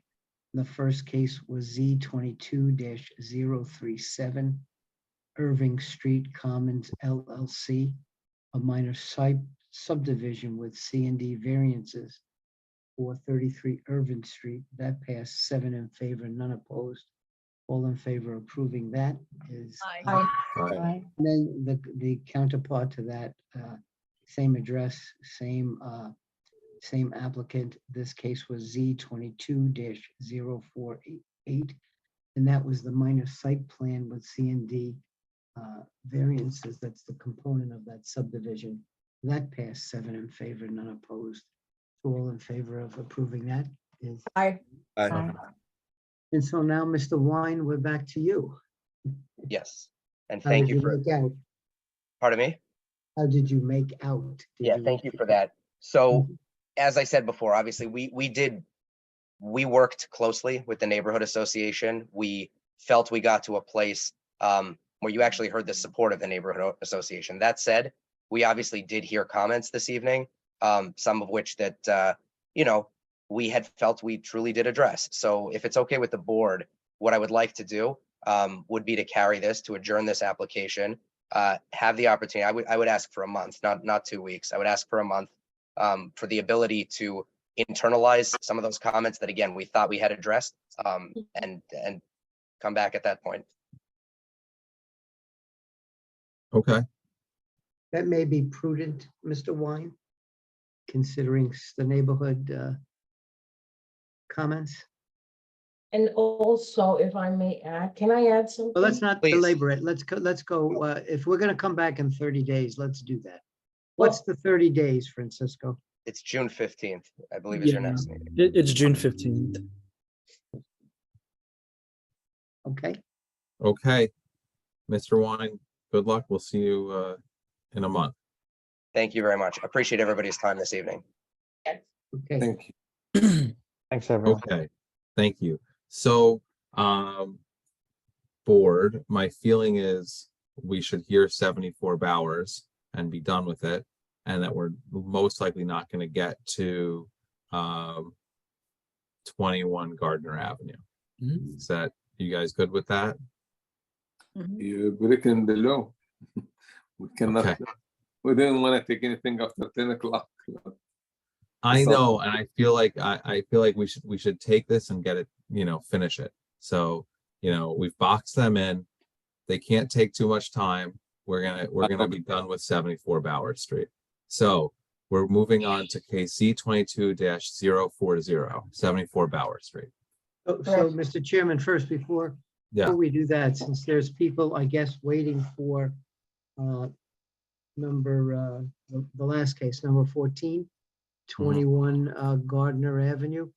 So we're gonna push that off to a date certain. Is that going to be the next hearing date? Because there'll be no notices going out.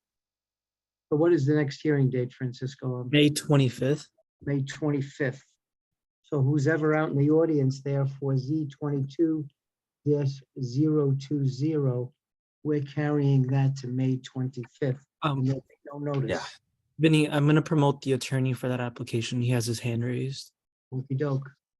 we tried very hard to get to it. Yes. I thought we would. That's Mr. Cowder. That's correct. Yes.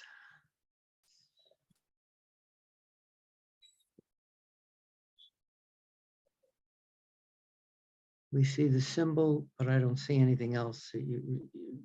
I'm asking him to unmute. Muted. Yes, and There you go.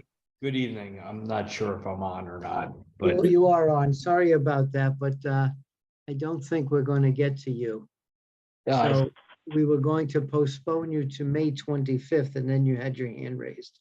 Yes, I was going to see if we could get,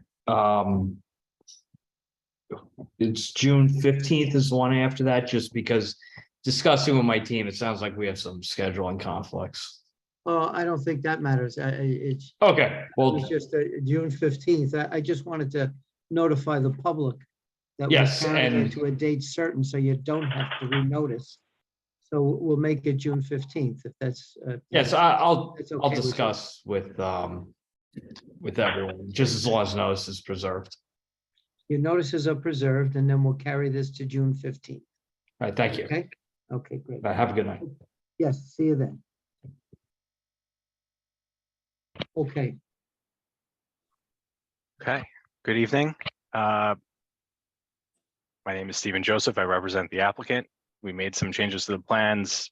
Jeff Lewis is going to tell you about them. okay.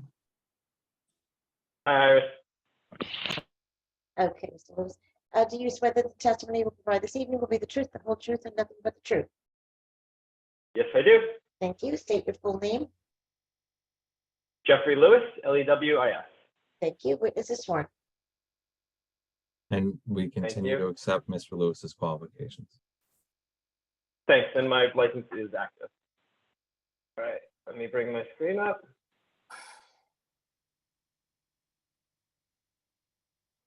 Okay, so we're going right to the plans, and I'm just going to go over everything that we did change from what we had previously. Starting with the site plan where we have one change here. Previously, we were going to demolish the rear wall behind these garages here. And what we decided to do instead is we're actually just going to leave that wall where it is and repair it as we need to. That's a very small change. Here we are going to this first floor. I'll start in the front. The commercial space has been slightly reduced. It's 675 square feet now. It's actually only 19 square feet less than it was previously. It's just we took this bathroom out and gave it to the apartment, so it lost that little bit of space. Looking at the garages on the left, because we left this wall where it is instead of pulling it in, the garages became a little bit deeper. And then lastly, the residential area in the center of the building. The residential entry itself and the staircase, we slid more towards the front of the building. And then the rest of the residential on the first floor is apartment number 101. This apartment is a 671 square foot, 1 bedroom, 1 bath apartment. It's our ADA adaptable apartment in this building. And like the rest of the buildings, the rest of the apartments in this building, it has ducted heat and air conditioning and washer dryer in the apartment. Moving on to the second floor, the big change here is we are setting back 10 feet at the rear property line on the second floor. In the building itself, we have 2 apartments on this floor. Each of them are 2 bedroom and 2.5 bath apartments. The front apartment is apartment number 201, and this apartment is 1,080 square feet. The rear apartment is apartment 202. It is 1,015 square feet, and then has access out to the back roof deck, which is 221 square feet. Moving on to the third floor, in the back here, we are keeping that 10-foot setback at the third floor. There is 1 apartment located on this floor. It is a 2,158 square foot, 3 bedroom, 2.5 bath apartment. In the rear, we have an open living, dining, kitchen area. In the front half, we have 3 bedrooms, 2 baths, laundry room, and utility area. And then lastly, we also have a private stair which goes up to the private roof deck for this apartment. Moving on to the roof plan. The patio area of that roof deck is 581 square feet. It's set back 5 feet. We have a 5-foot buffer on the side elevation and at both front building lines. And we're using that space to provide green roof trays on the roof. And here we are in the building elevations. First of all, the Bauer Street elevation, there are no changes, staying the same. Looking to the left, we have the proposed rear elevation. The first floor remains against that adjacent building. However, as we mentioned, the second and third floor will be set back 10 feet. And we're proposing to finish that with an off-white vinyl siding. And then we're going to use black frame doors and windows, which match the windows and doors we're using on the rest of the building. Here we're looking at the Sherman Avenue elevation.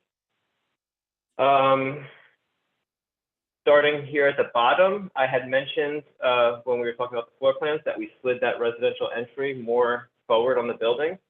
And so what happened now is the main entry door to the residential unit is actually in what was that 3-story original building. And what it is we had an original door opening here that had been bricked up over the years. And we're going to be able to open that up and turn that back into a door now. And that would be the main residential entry door. And then obviously, secondly, we do have that 10-foot setback at the 2nd and 3rd floor here on the left. And then as a result of those changes, the last change is really just at the new addition, some of these window patterns are different. They just have changed, but it's the same materials and same basic window types. Here we're looking at the right side elevation, and we're just showing that the first floor is going to be the existing finish, and it will be painted a dark gray color and repaired as needed. And then the 2 upper floors, we're going to finish with that same off-white vinyl siding that we were using on the rear elevation. So those are the changes that we made. And the one last thing I do want to address is at the last meeting, we did, I believe Stephen said we were going to step back 10 feet and then step back another 10 feet at the 3rd floor. We did decide against making this change. We tried to do it, and then we found that just as a traditional building, having a kind of step zigzag look along the side that would be visible from the street, it just didn't really work with this building style. And so we went away from that and just did the one 10-foot step back to provide light in there for our neighbors. That would conclude my testimony, unless, Stephen, there's anything you want me to address directly? We have no other direct testimony.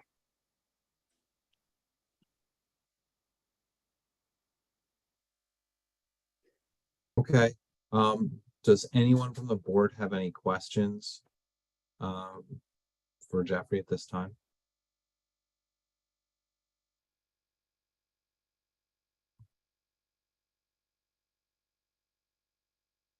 Okay, Cynthia, do you have any questions for Jeffrey at this time? Yes, I had a couple of questions. Sure. Hi, Mr. Lewis. What size did you say is it the third floor unit would be? The 3rd floor unit is a 3-bedroom, 2.5 bath unit that is 2,158 square feet. Okay. In your experience, isn't that a fairly sizable apartment? It is a large apartment, yes. Okay, so you could probably put a nice 2-bedroom there and step the 3rd floor back another 10 feet. Yeah, as I mentioned, we didn't make the second step, not because of the size of the apartment, but because of the look of the building from the street. Okay. Was there any, I think at the last meeting, Commissioner Coyle had mentioned just eliminating the 3rd story altogether. Was that alternative considered at all? No, I mean, no, that's not something we considered. Okay, I think that's it for my questions. I think our architecture experts here, she may have a rebuttal testimony. Cynthia, remind me, was it Janky? Yes. I'm promoting her.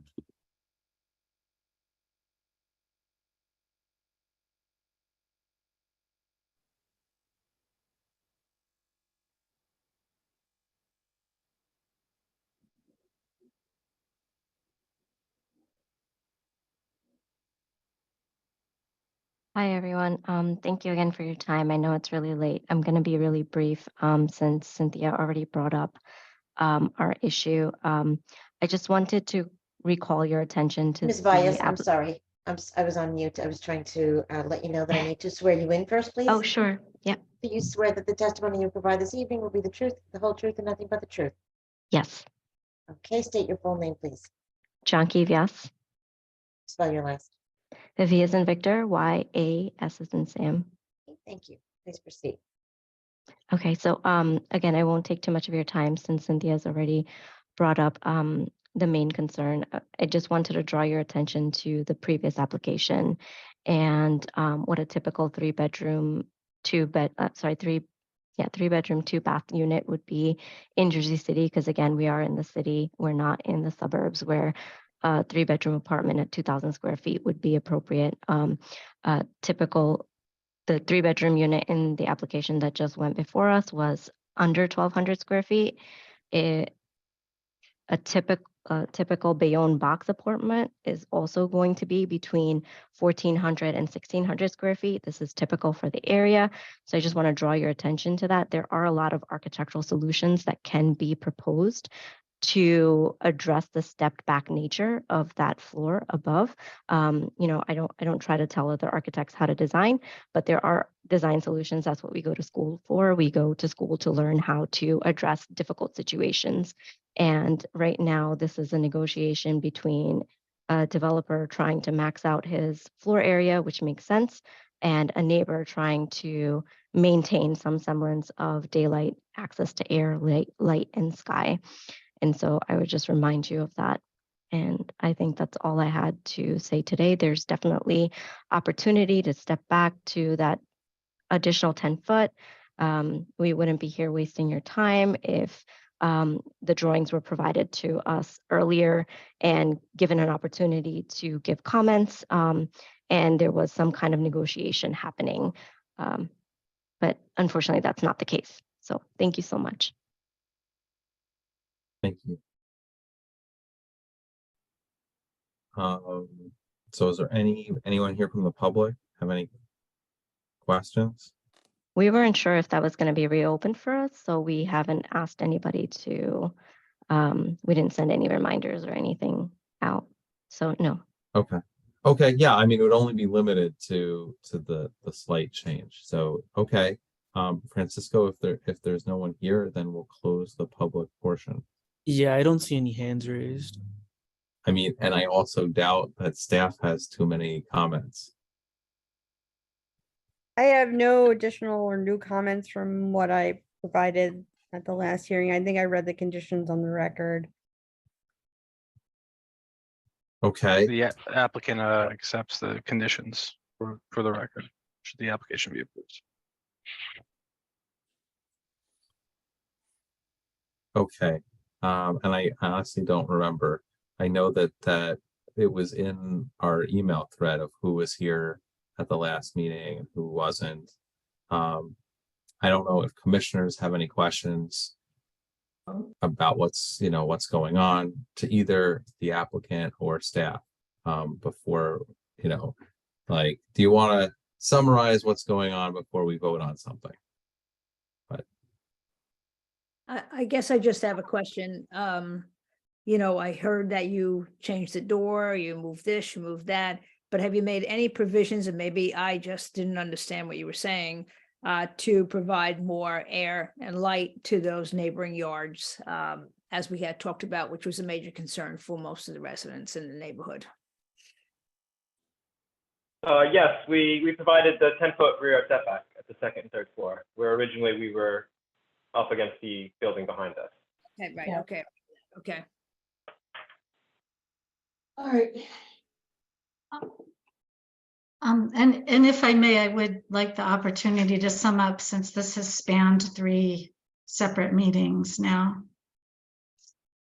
yeah, sure. I mean, if either of you want to summarize, that's what I was kind of trying to say. Like, let's before we vote, maybe recap. Mhm. So Cynthia, Stephen, absolutely. Thank you. I mean, Stephen's the applicant, so he should probably, or the applicant's attorney, so. You could go first, Cynthia, it's okay. Okay, all right. So I had a few categories of statements. One was some of the commentary we heard at the last meeting. One was about the threshold legal, another category of statement, my comments is about the threshold legal issue that had been raised about the variances that were applied for and may have been required. And then I wanted to get into the variance that was the subject of this application, the D2 variance for the expansion of a non-conforming use. So first of all, I think certain statements that were made by the chair at the last meeting, I feel compelled to reply to them. So I think he said that Bowers is not really an R1 zone. I have to just strenuously disagree with him. Bowers has some of the most beautiful, charming, historic homes in the Heights that are appropriately two-family R1 sized homes with big backyards. He also mentioned having no sympathy for the applicant, which I think might be a figure of speech, but sympathy is not the legal standard. And we also heard something about how when you live in an urban area, you should pretty much have the expectation that someone next door to you may try to get 100% lot coverage for the full building height. I think people's expectations are set by the zoning in the area. So I would have to strenuously disagree with that statement. I think it is prejudicial really to our ability to even talk to the board about this issue.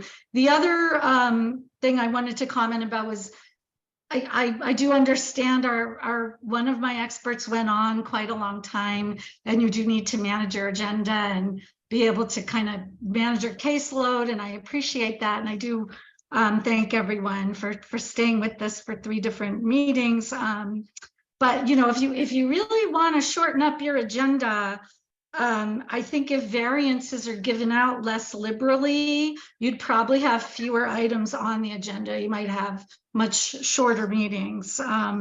So to get into the threshold legal issue, I had put this in a letter. It was brought up by our expert. We took the position that an R1 variance should have been part of this application, that it should have been required. I'm not sure there was any resolution to that that threshold legal issue. It appears it is being glossed over. And I did just want to draw your attention to something that was in the application file. It is the statement of principal points dated April 26, 2022. It has Dresdner Robbins logo in the footer. I'm not sure, there's no author on the document, but that document talks about the D1 use variance. I'm not sure what changed, but I think it is kind of proof that at one point in time, even the applicant believed that was the variance they were supposed to get. And our argument was that you're going from a 2-unit residential, which is permitted, to a multifamily, which is not permitted in the zone. And this sort of idea that you're going from mixed use to mixed use is it's kind of not a very rigorous way to look at this, because I asked the applicant's planner, would you consider going from 2 units to 250 units also an expansion of a non-conforming use, and that the magnitude has no effect? And she gave an answer that I thought didn't make much sense. She said, yes, that would still, 2 units to 250 units would still be an expansion of a non-conforming use. It would not require a D1 use variance. I think that that's not the right analysis. I think when you go from a permitted use to a non-permitted use, 2-family to multifamily, that's a D1 use variance. Now I just do want to address the expansion of the non-conforming use. I want to reorient the board around the legal standard. First of all, the goal of zoning is to eliminate non-conforming uses. It is not to expand non-conforming uses. And here we heard testimony the last meeting and this meeting that the non-conforming use here is the commercial storefront, and that commercial storefront is actually shrinking. So I don't even understand what is it that's being expanded? What are we talking about? And I think that to some extent, the corner store is being used as a pretext to massively expand the residential structure. And then the garages that they're also sort of talking about not that they're going to build on top of this old assortment of structures when all the renderings look like new construction. I think that's kind of a fiction. If those garages were torn down and the applicant had admitted that they would be tearing them down, I think they'd be back to a conforming structure, and they wouldn't be sort of using the garages as another pretext for, full lot coverage going all the way up, which I don't think there's any entitlement to that anyway. But the way it was presented, it may have seemed as though there was an entitlement. And I would like to just also say that the seminal case on expansion of a non-conforming use, Burbridge versus Mine Hill, it talks about aesthetic benefits being weighed against the extent of the expansion. And here, the aesthetic benefits, I'm not even sure what they are, but from my, and it sort of depends on your vantage point. Are we talking about the streetscape, or are they talking about the view from my client's windows into their backyard, or the view from their backyard? And if you look at that wall, it's just this sort of blank expanse that my clients are going to be staring at. And, it's very hard to make an aesthetic improvement upon a blue sky. So I would say if you're going to weigh, the aesthetic benefits of the expansion, at least from my client's vantage point, the benefits aren't really there. And thank you very much. Thank you.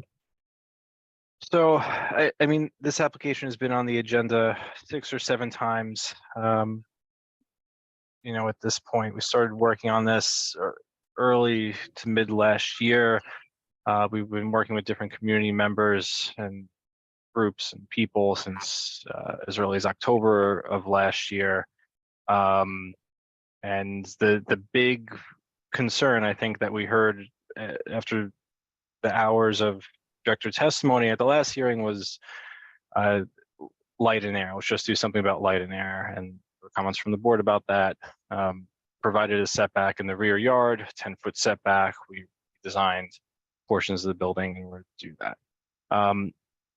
With regard to the variances, I mean, should this board agree with the objector that we need a different sort of variance, this board is free to grant a different form of relief. But we do get zoning determination letters. We don't just apply for whatever we feel like we think we need. This is an application that's reviewed by the city's professional in-house staff, zoning officer, viewed by many people before it gets to this point. So we think we've applied for the right relief. Should the board feel differently, the board can grant different relief, and that sort of relief wouldn't change the architectural plans, just be other paperwork. So at this point, I think we should move forward to a vote and finally get this off the agenda.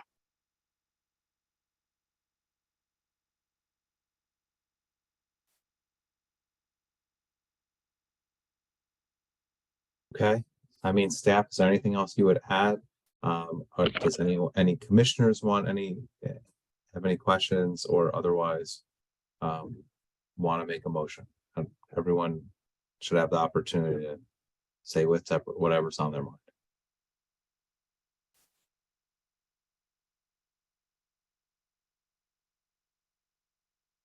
I want to make a motion to approve KC 22040, 74 Bauer Street. It's a minor site plan with a C and D variance, with said variances. Second, On a motion to approve, Vice Madam Chair Coyle, No. Commissioner Mark, No. Commissioner Shadid, Yes. Commissioner Arujo, Yes. Commissioner Silva, Yes. Commissioner Green, yes, and Chairman Jacobs. Yes. Motion carries 5 in favor, 2 opposed. Thank you. Thank, Good luck. thank you Thank you. so much for your time. I know it's past 10 Thanks, o'clock. I everyone. really appreciate it. Thank you, everyone. Have a good evening. You too. Thank you. Thank you. Thank Have a you. good night, everyone. You too. That's it, Mr. Chairman, correct? Well, I do want to make a comment, once we go With the off the public? record. Yes. that's No. okay. Oh, Yeah. right. Close the meeting. stop recording. Yes, Did we close it? we still have Jeffrey there. We're still recording. I'm still Oh. recording. Oh, can we Executive go? session? Sure. Mr. Chairman, I move that we go into executive session. Okay. Francisco, you have to